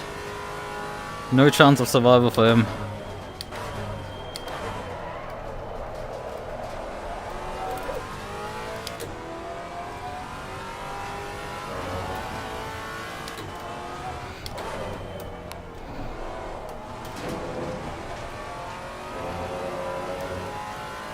Alright, resettle in. Lost a lot of ground to Samui in front. That could hurt me in terms of other guys behind jumping me through the pit cycle.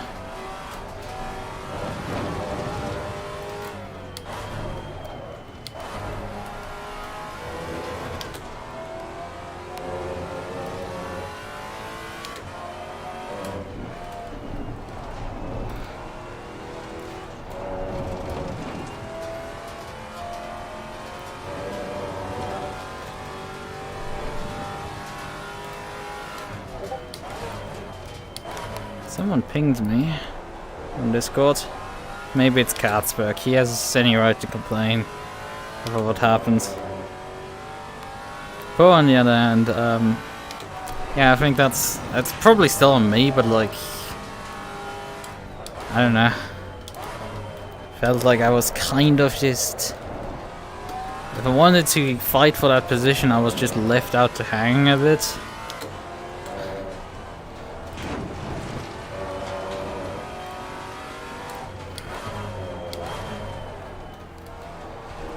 need to get back on it. I was wondering why you weren't responding to the message, but then I realized she was like half an hour behind. I see.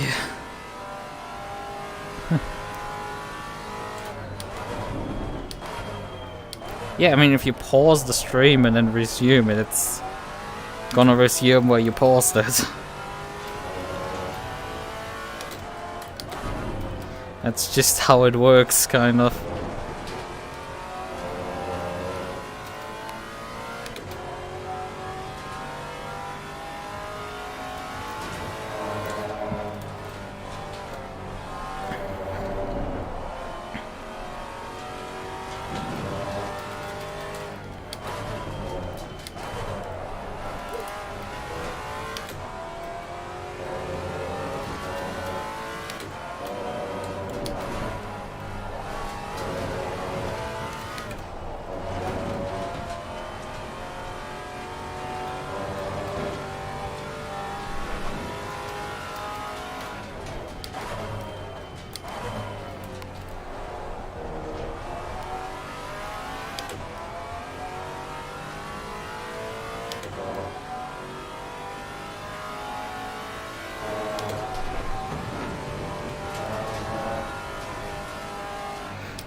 I'm gonna head out for real. Okay. See you around then.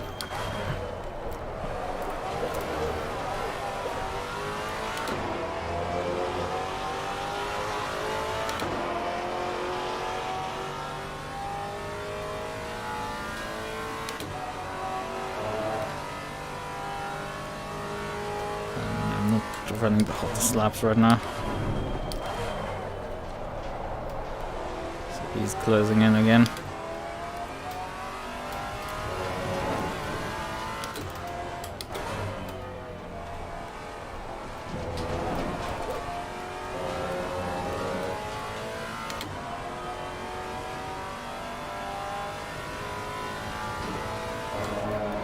Seem to have bled like one position or something like that.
Okay, there's the last guy actually in the pits right now.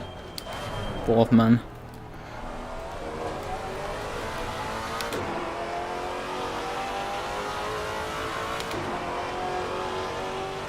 Losing to the car ahead in sector 1. Jesus, Poe is on a crusade now.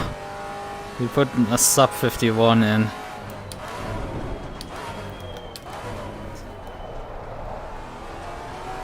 And we have how much time left in this race?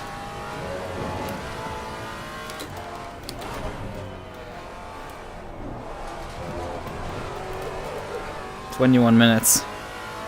Yeah, considering the awkward contact from before, I don't think the gloves are gonna be off on this one for him. And I definitely do not want to wreck him again, that's for sure. Whatever happens, that's definitely not my intention, so I have to play a bit less risky. But he's not gonna play nice completely fairly, so he has all the right to do that.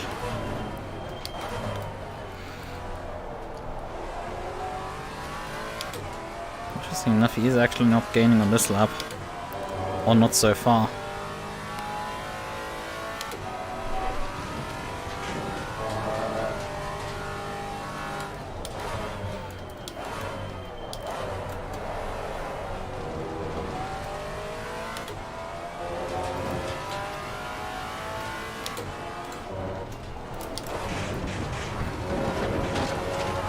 I said so far. Yellow flag, be careful there. That's a car in the pits. Somebody had escaped. Yeah, that lap was not too hot for him. He put a 51.7. Still gained though due to me being an idiot.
Bleeding time here. In the final corners. Boy, he gains really a lot of time in the final sector here for some reason. Well done, mate. So fast in the final sector. First sector seems to be my territory, final is his.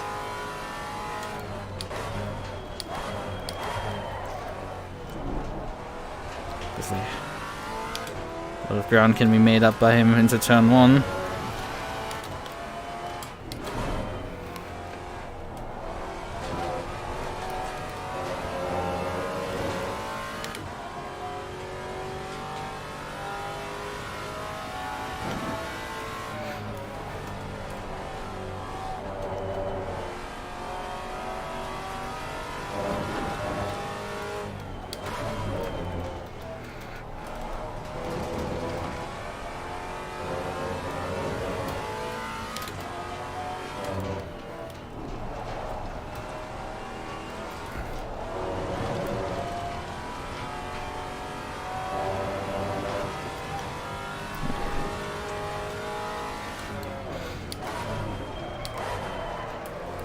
I mean, he's gonna for sure threaten me into this corner.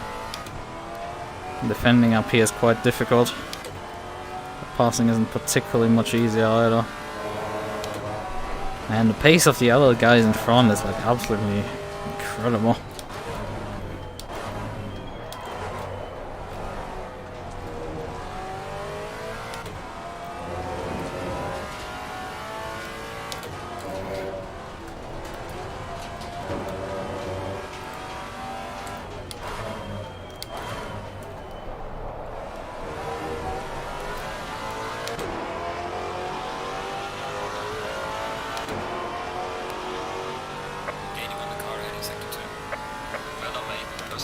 And we did match, but that's basically because he's starting to be capped by me. Can't go really faster because I'm there.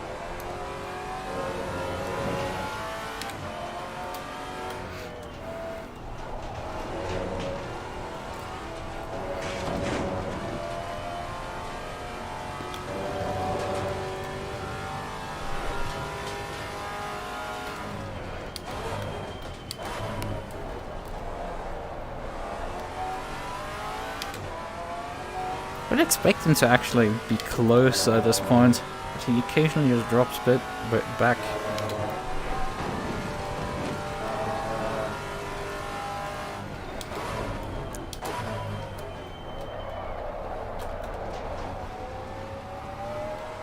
That wasn't a smart idea to drive in third out of that corner.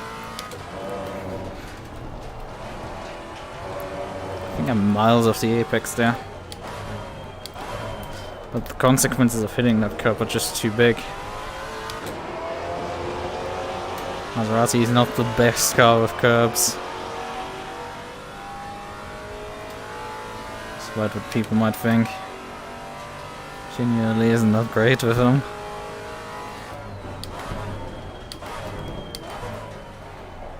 Very early on my brakes there.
Yeah, he's just, I guess maybe he's just getting capped in the corners where he can actually make anything. Like turn 1 he's, I think, definitely being slowed down by having to follow me. On the other hand, I've been historically pretty fast for sector 1 in comparison to him. So I don't understand. Doesn't have to make sense. Guy is probably tilted from what happened to him. Understandable at that point. Jesus, I'm actually just noticing how much time he's losing down the straight. Like 2/10 already down. Like he has a mammoth project ahead of him to pass me. Because he just built up so much speed on the straights. And damage shouldn't be too bad for him. He only grazed his reins, so it shouldn't be damage, but you never know. Sometimes it can be just enough for him to suddenly start losing 2 seconds a lap.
Yeah, not much to say at this point.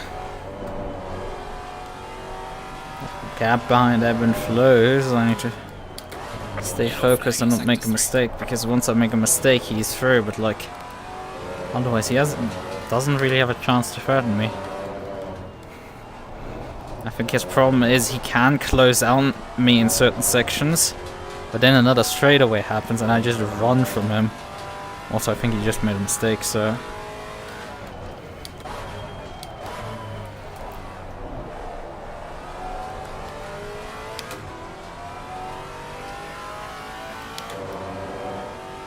Oh yeah, he's falling apart right now.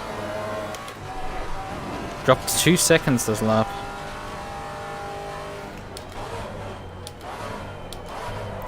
I mean, it's reassuring to see another person have human emotions and go through tilt from things not going their way. Although he's probably not throwing as much. Oh no! Oh no, the poor guy, he got a drive-through. He just clocked the drive-through there. That's it, race done for him.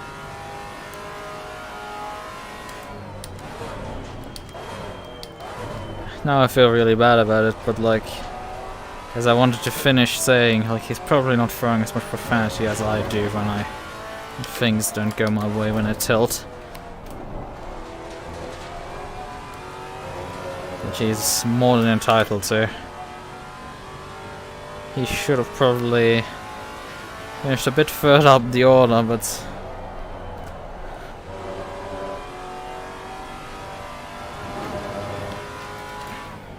well, he doesn't seem to be succeeding with that tonight. He's just not had good luck here. I don't know why he was actually behind me. Did he have bad qualifying or something? Collecting the start? I don't know.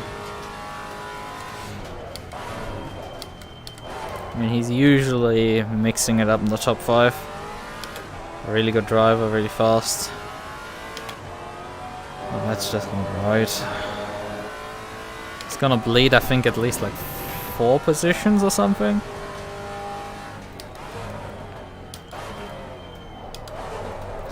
Yeah, murdering... I mean, I'm still not quite sold on murdering him, but like, I should have probably let him by, you know?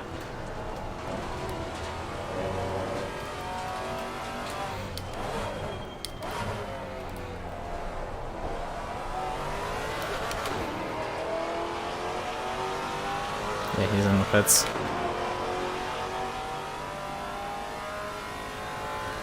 I am actually closing in on Samurai in front a bit, but I mean, he's 10 seconds up the road after the incident, and he has been lapping pretty quick in the beginning of the stint. And also, there's only 6 minutes actually remaining, I just noticed. Man, that just so sucks so much for... Do we see actually how far Packpo is? He's scored right now in P9, but I don't think he should be in P9. I think he's outside the top 10 at this point. It's just not quite right.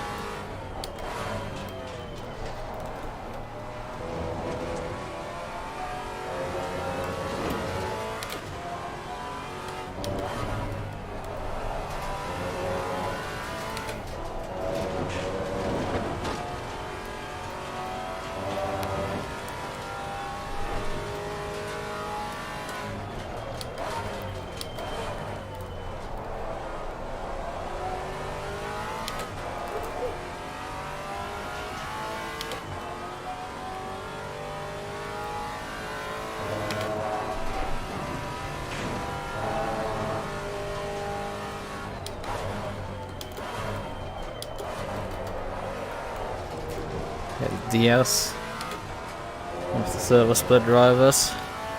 He seems to not have had particularly great race either. He had a pretty good qualifying pace. Was good in practice as well, but he's getting lapped right now, so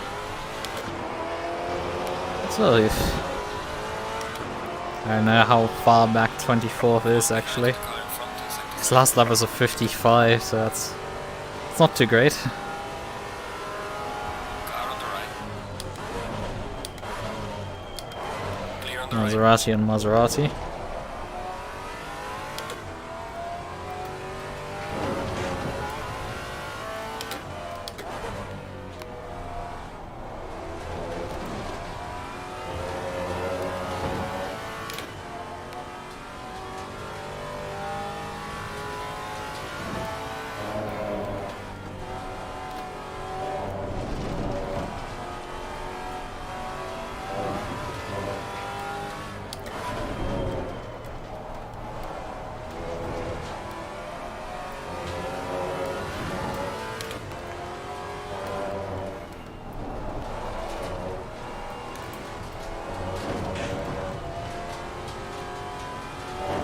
Slow car ahead. That's probably got... No, that's just track limits. That curb is so evil. In terms of getting you for track limit violations.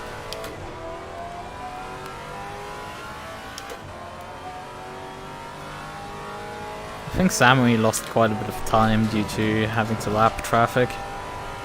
That's why he lost his time.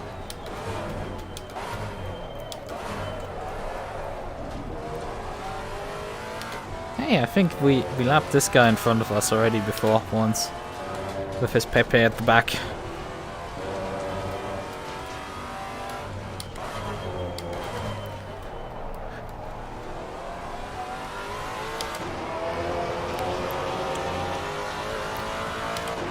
I mean, it is technically an ultimate, but like... Yeah, you kind of don't die. Especially in the hate symbol.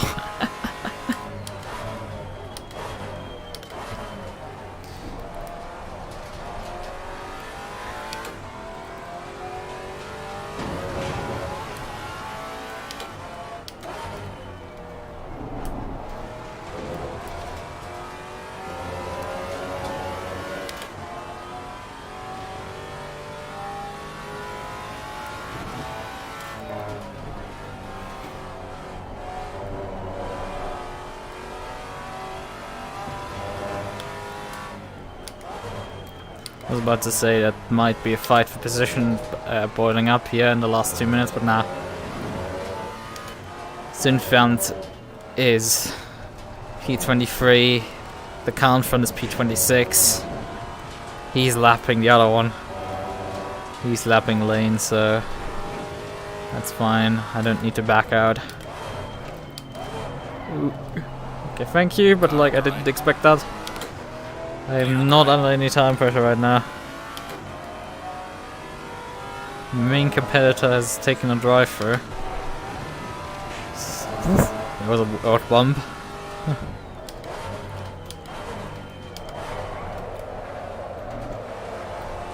Leaders on final lap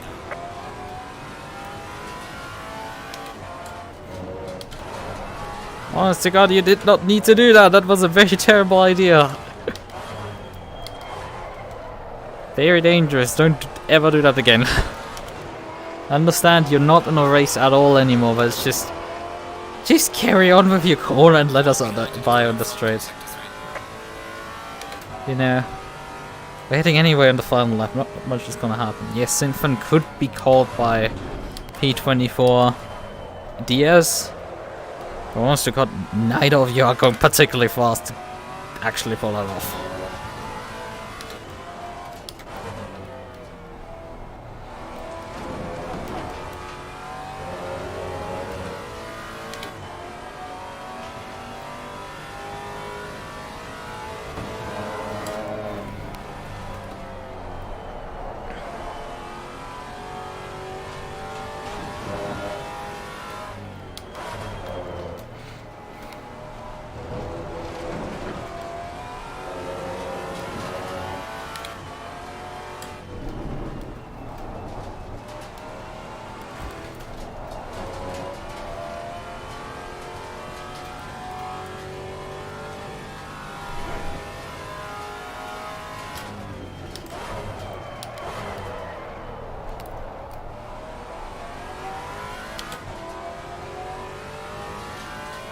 Are we actually gonna finish the race, or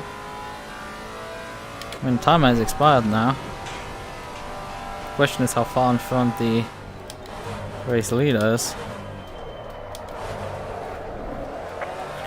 Seemingly not that far, considering I had my incidents and everything that cost me so much time. Guess we're like 25 seconds? Oh, well, honestly, it is a bit of a run till we get to the line here.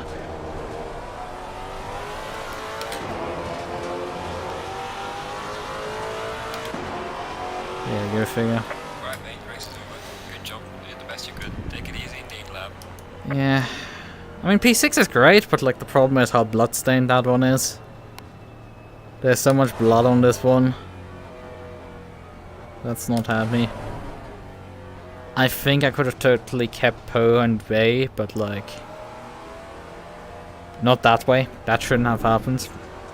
And Van der Katzberg, I mean, he's beatable for sure. He makes regularly mistakes and everything, but like... Car on the right. Clear on the right. I definitely... it would have been a challenge to pass him for sure. And that's definitely not the way of taking his position, by taking him out. And that's just not right. So yeah, I mean, I'm realistically more like P7, P8. Honestly. I do not deserve that P6.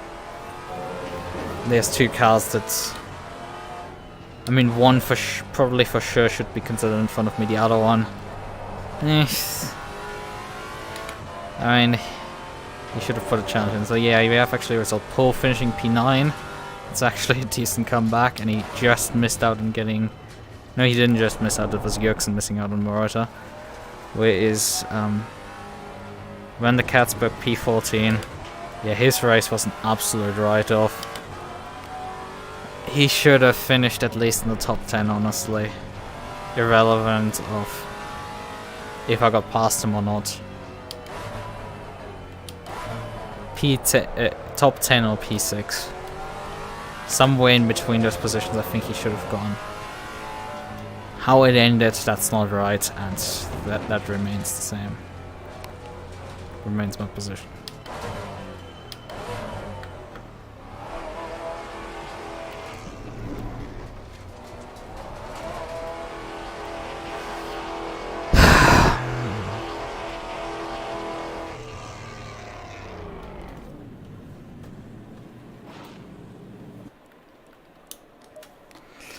Right.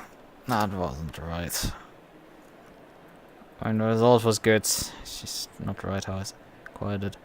Yeah, but we're about 20 seconds behind the race leader, it seems.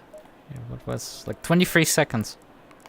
That's insane, considering how much time I lost with the incident. I mean, although it wasn't that much. But it felt like a lot, because I mean, I was behind Samuel relatively close, and after the pit stop I was a lot further behind.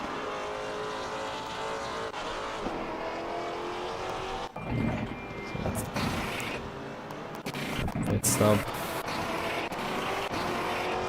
Let's watch it from Poe, let's say. Yeah, he brakes a lot later than me. I'll look up the inside. He is going wide. He uses all the ground he can.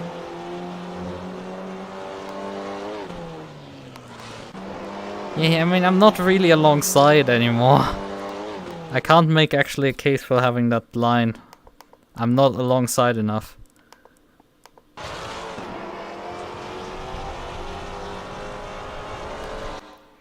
Yeah, the issue actually is I'm getting oversteer here. I'm trying to avoid hitting that curb, and that gives me slight oversteer. But considering he was going for that, he was not gonna give me much more than just about a car width, so... yeah, I did not have the right actually to that corner anymore, because I was further back than I thought I was. I just about have my splitter along his rear wheel. It's not quite enough. I mean, do you have a different camera perspective to show this better? Actually, let me just briefly check on how the tire sets looked in the end.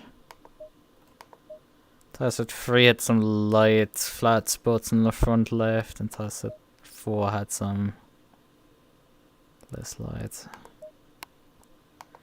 I mean, I didn't tweak too much on the setup actually. What did I change? I changed the brake pads, and that was about it. Didn't really change anything else. I don't feel like I need to. But yeah, I did change the camber actually on the front left and dropped it. Should probably save it, honestly. Just save it. Just have one for another iteration. Honestly, it can be turned for 1A. Because there's like tire pressure adjustments and nothing else really. Right, let's check. But yeah, that's not a good case to be made.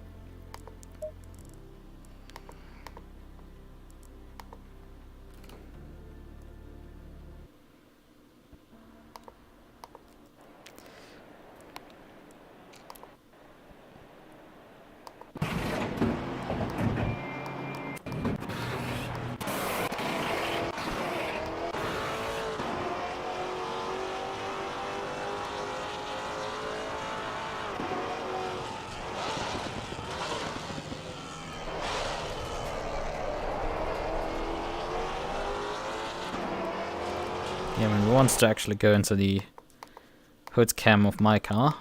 Could we get a hood cam? I did, I think, the wrong way around. Right. Hood cam! Actually, I mean, from this perspective it looks like we're alongside his rear wheel. I mean the contact actually, looking at the contact, well, the awkward thing is, this is about just before contact. So can we get F7? Right. This is somewhat awkward to position, but we're gonna just do that. Yeah, this is a tough argument. I think the rulebook requires me to get my front wheels alongside his rear wheel. I will have to, that is actually needs to be checked on the precise wording, but yeah, I mean on contact actually it's even further back. It's complicated, I will say that. I feel it's not enough. That's my opinion on this. Oh, I lost my chat actually. Oh yeah, right, because I pressed F7. Right. I lost my chat because of F7. That's... the bins were real. Yeah. I definitely feel like that was on me, I think still. What actually happened with him? Yeah, that would have not been quite enough for me. He did not hit anything, luckily. Oh. Whoa! He really did not hit anything, Jesus. But like, just.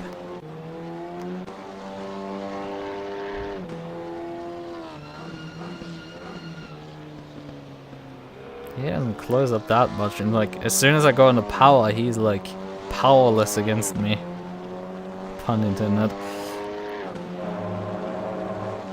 Was the lap when he was pushing definitely a bit.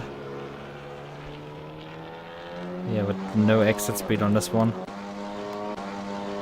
Lost all the ground there. Where does he gain his drive through?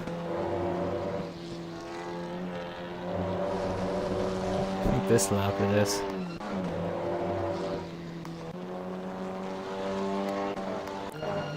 Cause he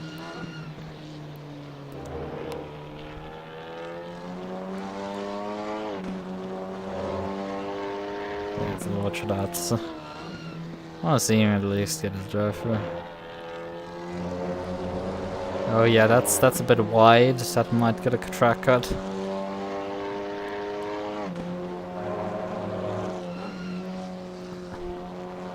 I'd chuck it into that corner, but he has some mid-corner rotation. That's pretty cool. Yeah, that's where he lost already. Like quite a bit of ground. He dipped the wheel there on the entry. He was pushing. There's no doubt about it. He's inbounds here? Okay. He did lose a lot of ground above. Oh! Oh no, he dipped the wheel again!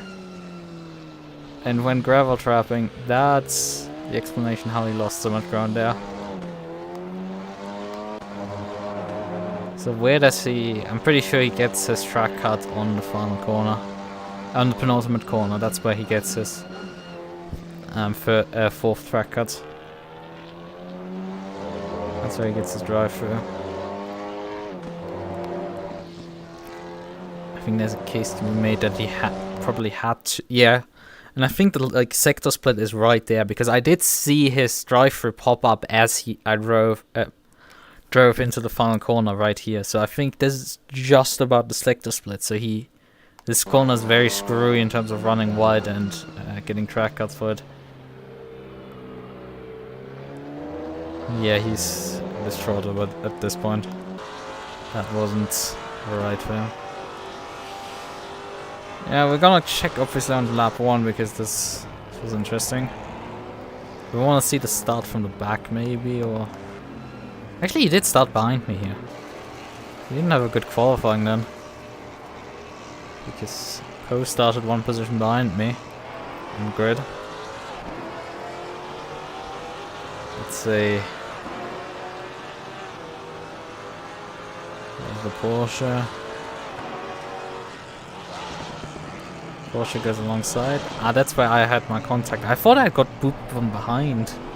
But in reality, I just booped the Porsche slightly on the side. But yeah, let's slightly back. I want to see what happens to the Porsche. Yeah, I mean, the boop definitely didn't help him for getting through turn 1, but I think this didn't change the order particularly much. Although, I mean, actually the Aston got by due to that. No, actually didn't, because he overcommitted his lunge there. So, how did this Aston actually did turn 1? Yeah, he's 2 rows back here and just goes dive. First one. That's where I first see him in the mirror already. He did actually finish the race though, we have to commend him for that, so... Despite what happens at the end of this lap, he did still end up finishing the race. Right, let's... I mean, we didn't watch actually my passer on the outside, but I mean, this is, I think, enough showcasing me pulling it off. MUQU gave me a lot of room there. Easy pass. Things are gonna get interesting over the hill here. MUQU gets a run, the Aston has a run on. Ah, that's how. That's why the MUQU was all of a sudden alongside me, because he got hit. That explains so much. Well, I got lucky as all hell here. Like, he's poking here on the inside. But like, he's sort of looking inside, but like not quite committing to it. I definitely went a defensive line, but he had enough room to go for it, but like was just following me for the moment, and might have just poked on the inside in case he was overshooting, but he wasn't actually trying to pass. But then he got hit, and I just saw a blue car on the inside, and I just was like, ah, he's going for the dive. And luckily gave just a bit more room here, which allowed, when he rejoined here, enough room for that chaos. And then there's obviously the Aston just going straight through the gravel trap there. Unfortunately, like, my driving this race wasn't particularly much better than this driver's. Oh, the MUQU got absolutely mugged there. He's spinning again. Oh, that's such an unclean first lap. I did nothing wrong on lap 1, but the rest of the race I screwed up. Oh, that's unfortunate. Just trying to slot in front of the Porsche, and the Porsche, it's just the clearance was just not quite there, and that's I think basically a lap 1 pit stop. At that point,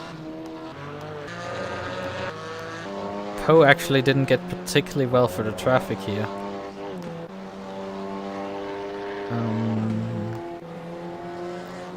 How did he... I mean, he started behind me into turn 1, so...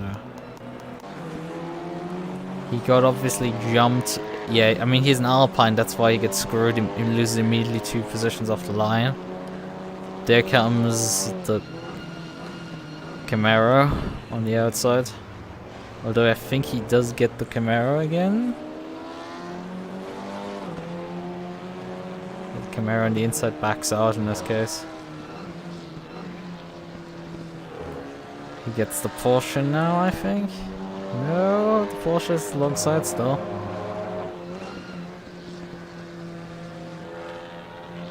But he makes it around the outside of this corner. So what is his perspective on the entire chaos? It just started up there.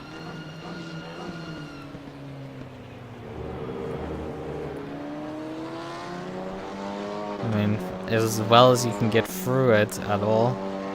But I think he doesn't get lucky with this one. Yeah, he doesn't get lucky. He doesn't hit. Oh, he took some damage there. That explains some pace problems. Yeah, he got screwed over. He avoided the impact with the cars in front, but like paid the price then by running wide and dropping. I don't know how many positions. He was in front of the blue Porsche, so it's 1, 2, 3, 4, 5, 6, 7, 8. He dropped like 7 or 8 positions there. It's like Jesus. And he came back from that. Very impressive drive, man. Right. In the meantime, we have Van the Katzberg to deal with. Yeah, this is lap 3 at this point. Van the Katzberg is about to draw one of his worst laps in his life. He overshoots this corner. Gets passed by the Porsche. Well, at least the Porsche slots on the inside. And is able, obviously, to go on the inside past him because McLaren on the outside of the high-speed corner. Although he did try, but he didn't actually, wasn't able to pull it off. And now Brain Dead Me was trying to follow through here. Yeah, that was... Yeah, that was very brain dead. I completely didn't pay attention to this properly. I drove my normal racing line and did not pay attention at all to him and should have way earlier slowed down. I don't have the pedal tracers, but clearly I'm not on the brakes. I mean, heck, I'm on the throttle. I'm going over the curb on the throttle, so that's clearly... I mean, I did brake once I hit him, but like that didn't matter at that point. He was dead. There's no argument to be had. It is just nothing. The guy's dead at that point. Don't touch raw. Unfortunately, I treated you like I treat my women. God, and he waited for the entire field.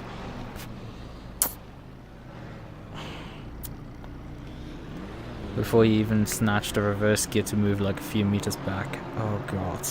No wonder he ended up P14. He waited for the entire field. How long was he actually standing there? He gets pitted here. Comes stationary at about 04. He now stands. Starts moving at 15 roughly. It takes about 10 seconds before he moves, but like then he waits for the rest of the field. And resumes driving at 26. The dude lost about 25 seconds there. 20 to 25 seconds.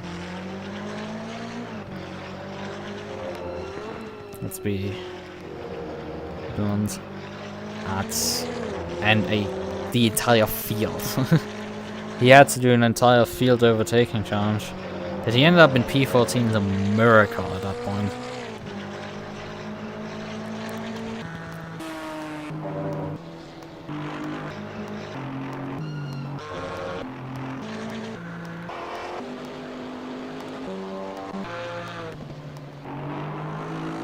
Here's this. I mean, Poe was struggling a lot with passing people.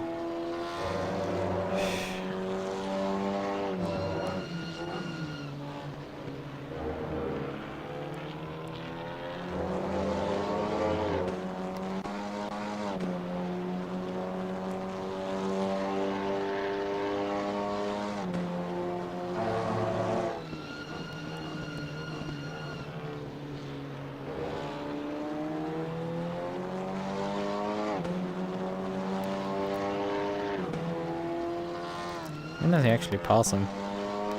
'Cause I'm curious to see the pass actually on the guy.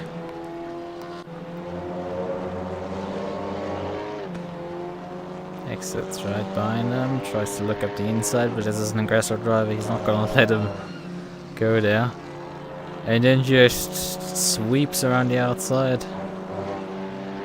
Yeah. Goes off the track, sweeps. Not quite complete the pass yet. Oh.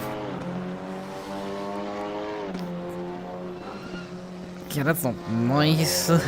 Although that guy did way worse and I did way worse later, so let's be real, that's basically nothing burgers in comparison.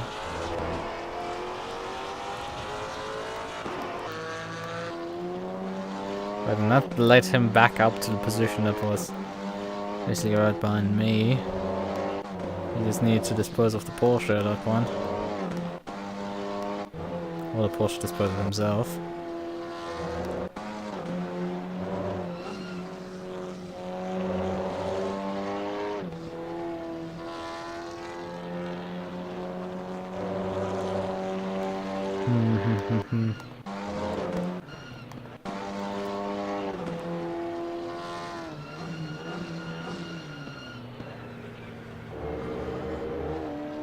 I feel slightly better, considering how many bump contact he had with his passes, but I think this is also selection bias. I've only seen 2 of his passes on other cars, and he did like 6.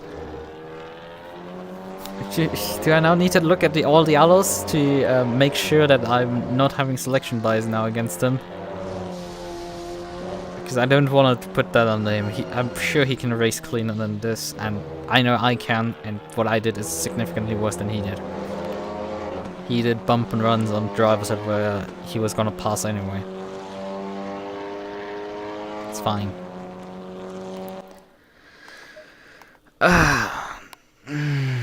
Right. Wait. That shouldn't happen. I should not be able to actually mouse over that chat because that leads to ACC freezing up actually. Oftentimes I need to change those settings. Come on. Yep. Should be tracking now.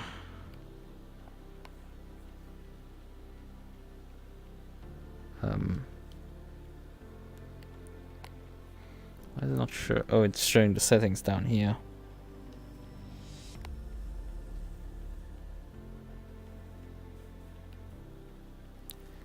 You know, I would like to kindly edit my windows, and instead of being stuck with desktop mode and stuff, you know. That's just weird at this point. I would like to fix the settings on this. I guess maybe just swapping to this one. Nah, it doesn't fix it.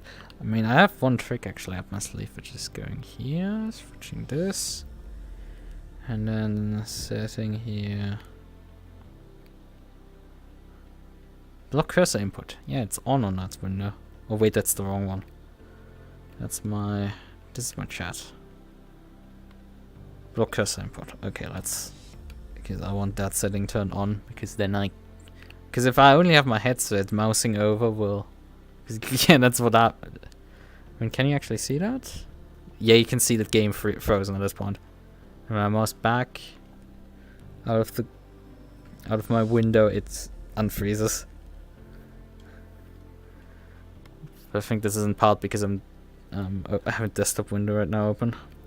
So yeah. Give me my mouse cursor back. Right, okay. Now we're back in the game. Hold on. So, I think I've had enough ACC for tonight. And any other people's races? Oh, we haven't driven that much.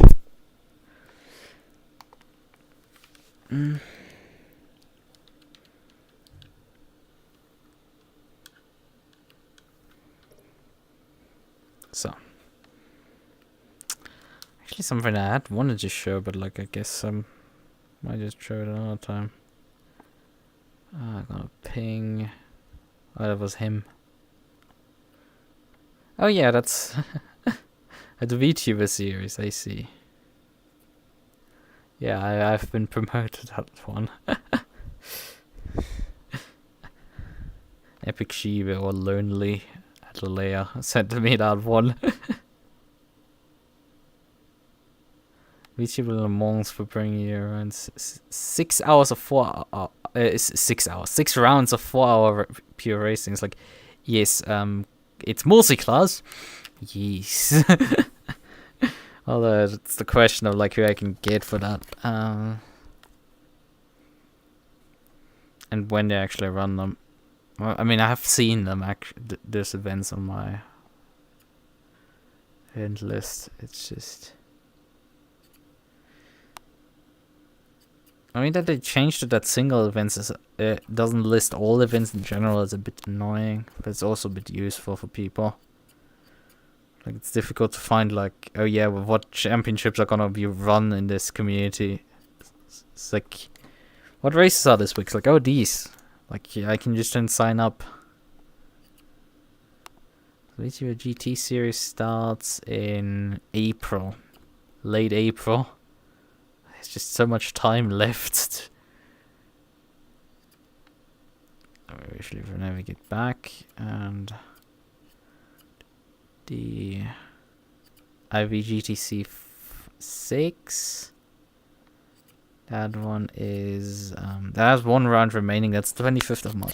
The advantage actually of this time gap between that is that I'm running Saturdays a series already and had forgotten about it. And that's the 2-man driver swap series from Trackalicious.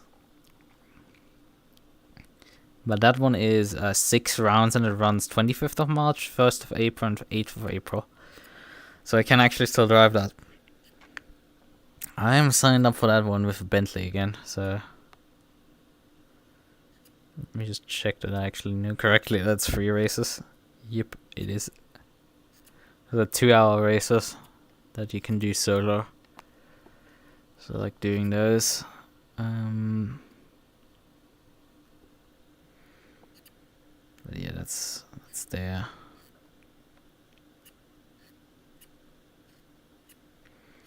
Let me just go on the Discord here, right? Can we track down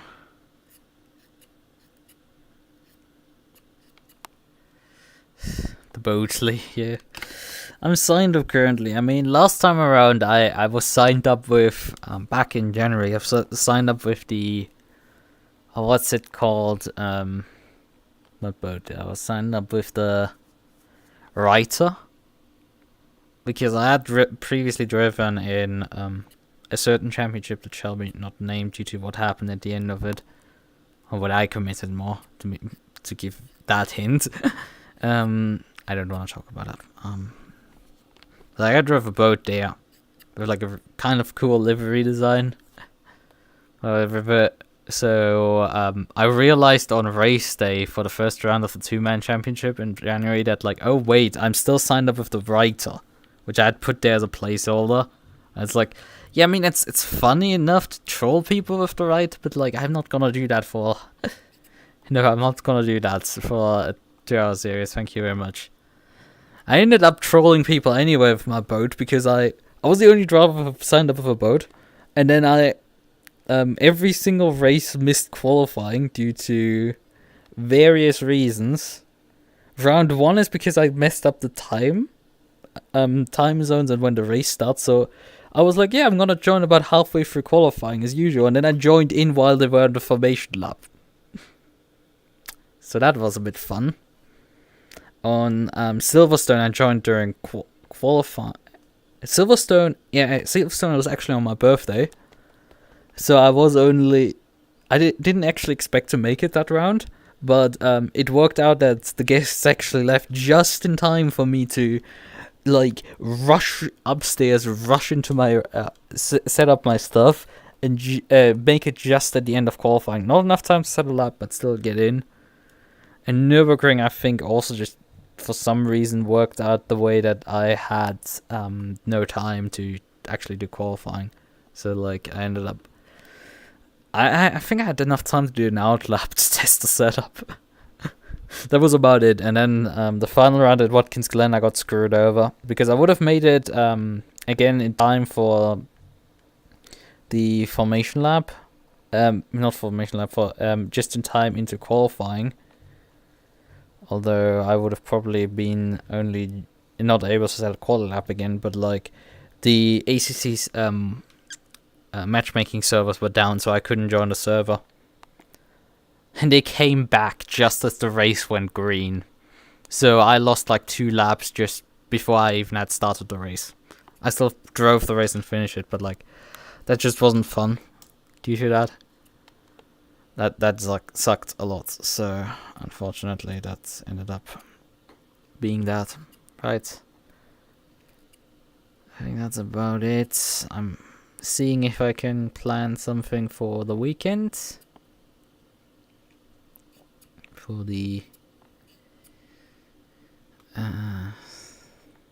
see if I can plan something for the weekend. Actually, do they require 2 drivers, or is it optional 2 drivers for the virtual Le Mans series? Minimum drivers 1. When do they actually run? Oh, 3 p.m.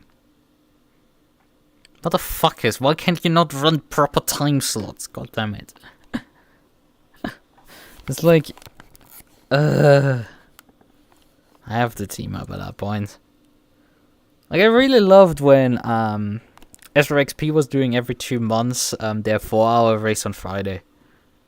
It was such a great time slot. It's just they started about 7 p.m. like 7:30 p.m. or something. The race start was.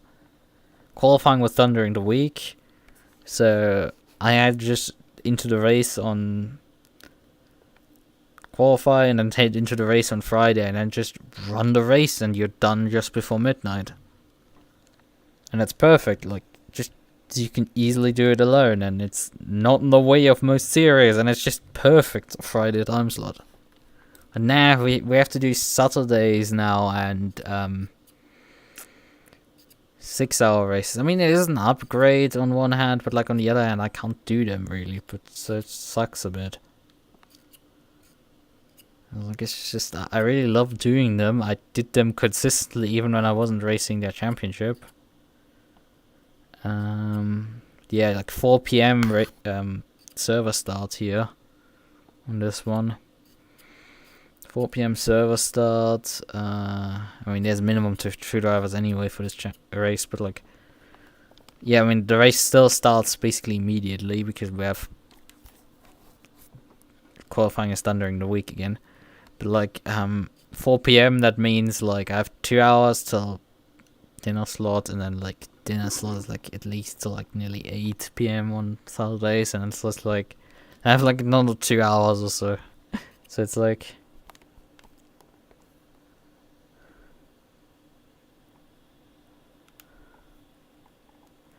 IVGTC is like 2 a.m. for them, so doing a 4 hours with that time frame might be a problem.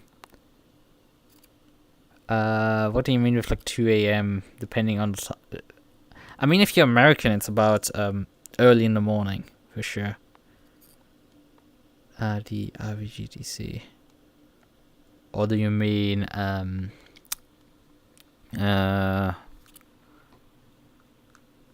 Southeast Asia? Because for them it's just a very messy time zone situation.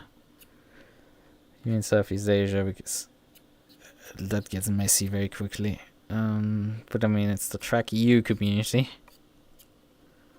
I kind of like Americans when they run proper time slots a bit. Although, I mean, Track Collisions wasn't running that well time slots either. When was when did they start the Bathurst 12-hour here? Bathurst 12-hour started a bit earlier, which makes sense for that one. Yeah, they started that race at 3 p.m. real time for a 12-hour race, which isn't too bad. I mean, most series, honestly, endurance series start 3 p.m. Let's be real. from my years of doing R-Factor 2 endurance, it's like most did 3 p.m. The only one that did 5 p.m. actually was what they called the VEC Virtual Endurance Championship, VEC. They did 5 p.m. And I think they've also switched to like 2 p.m., 1 p.m., something like that. Don't remember, I haven't driven with them in a hot minute. I don't know, I mean, we couldn't check. Let me just briefly check out how much they are charging these days for a season pass for driving there.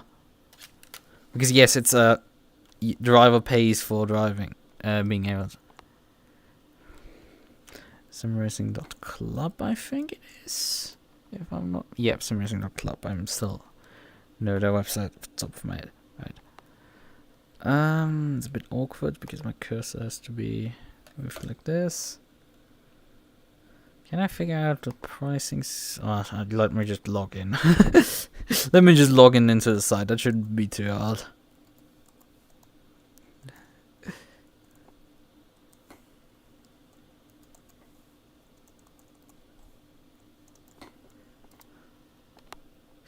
Right, into this. Stay logged in.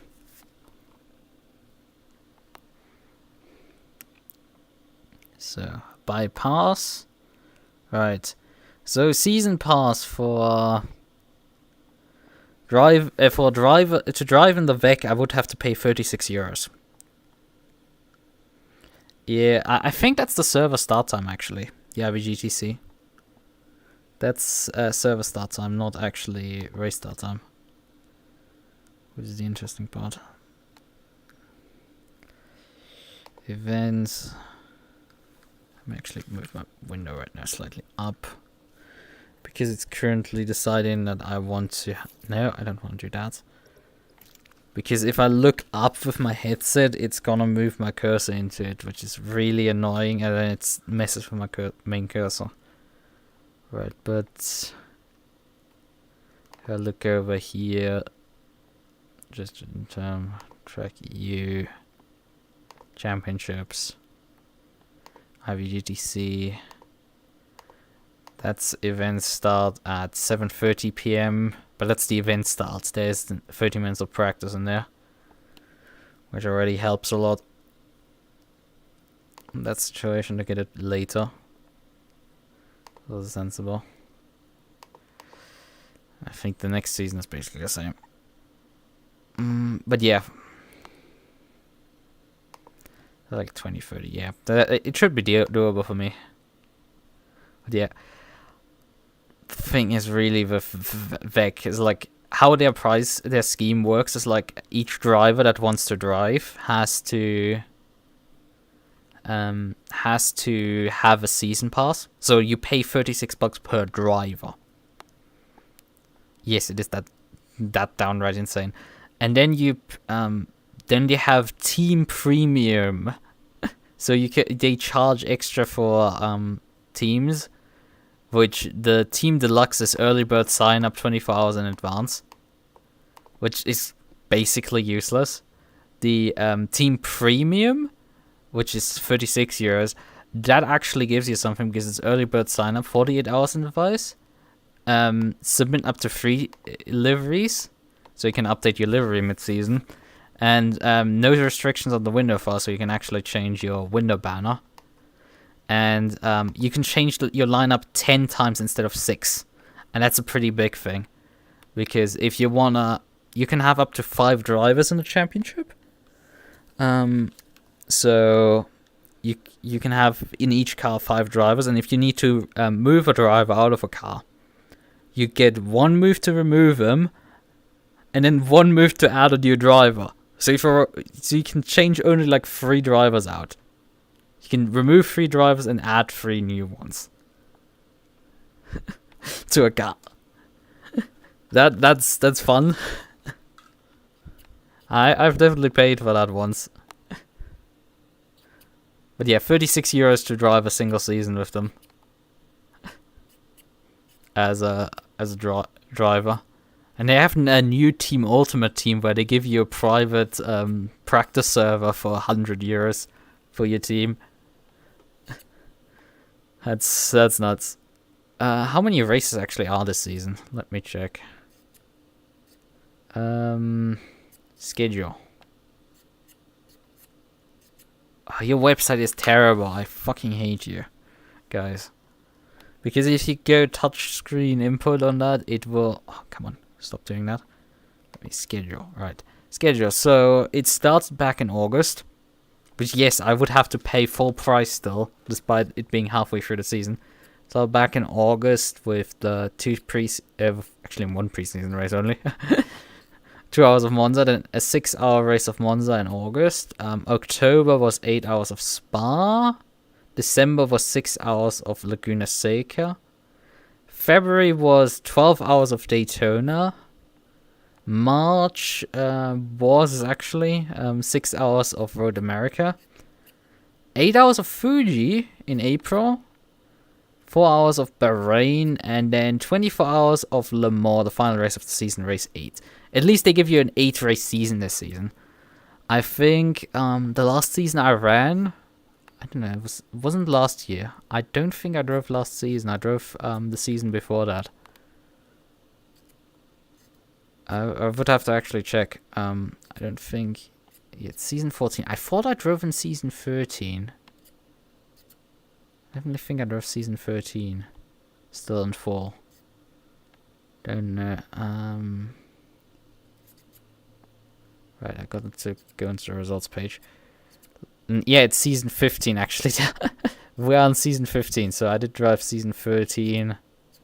Can confirm we're back there. Which division did I drive then?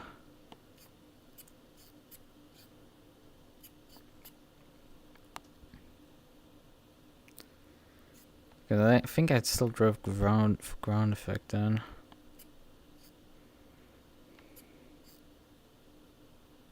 Oh yeah, right, we missed the race one. That season was an absolute, let's just say, a bit of clusterfuck, you could say. Oh yeah, and I drove the final race in Division 1 that season. Right, but that was a 9-race season also. Season 13, season 14 was 6 races actually. Season 12 was 8. So yeah. Sim racing is actually cheaper than real racing. I mean, if you go to the virtual Le Mans series, that's stupid expensive. That is actually starting stupid expensive. I have not looked into that at all. I have no. Someone had been in my chat once who drove there, and I mean, I've actually, funnily enough, I've driven in the RF2 24 hours. The RF24 back in 2020, 2021, something like there, which had Verstappen in the grid. So I can say I've raced with Verstappen. That has actually happened. However, I did not stream my perspective of that, but it was definitely an interesting...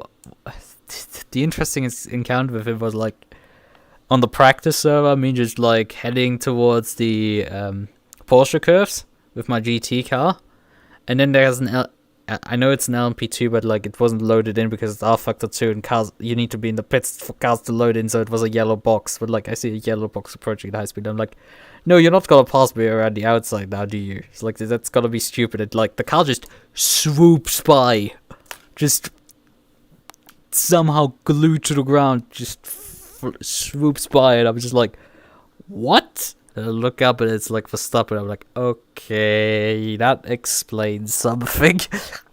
Why that car stick to the road and actually made the corner. It was surreal to see that pass. Definitely not on the list of something you expect. That's stuff that happens. Can say I did that. That was about where I peaked. Alright.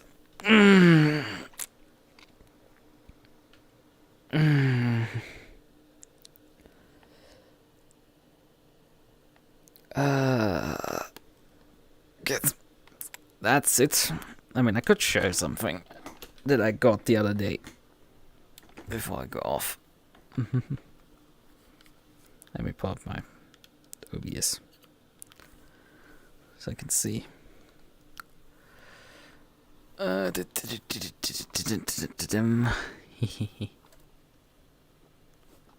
it's how can I show you the best? Put my keyboard away. Maybe this way. Wow. Oh. This little fella. You arrived the other day. Diarrhecus mascot.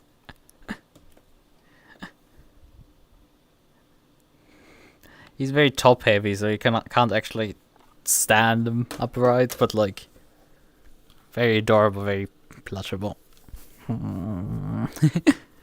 Right. Okay then. I think that's all covered.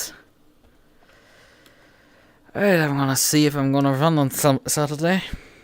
Maybe with a kettle painted on my car. It's gonna be one of the only opportunities I'm gonna get for running that. But yeah, I think it's a good time to say goodnight. Even though I've been staying up way longer usually the last few days.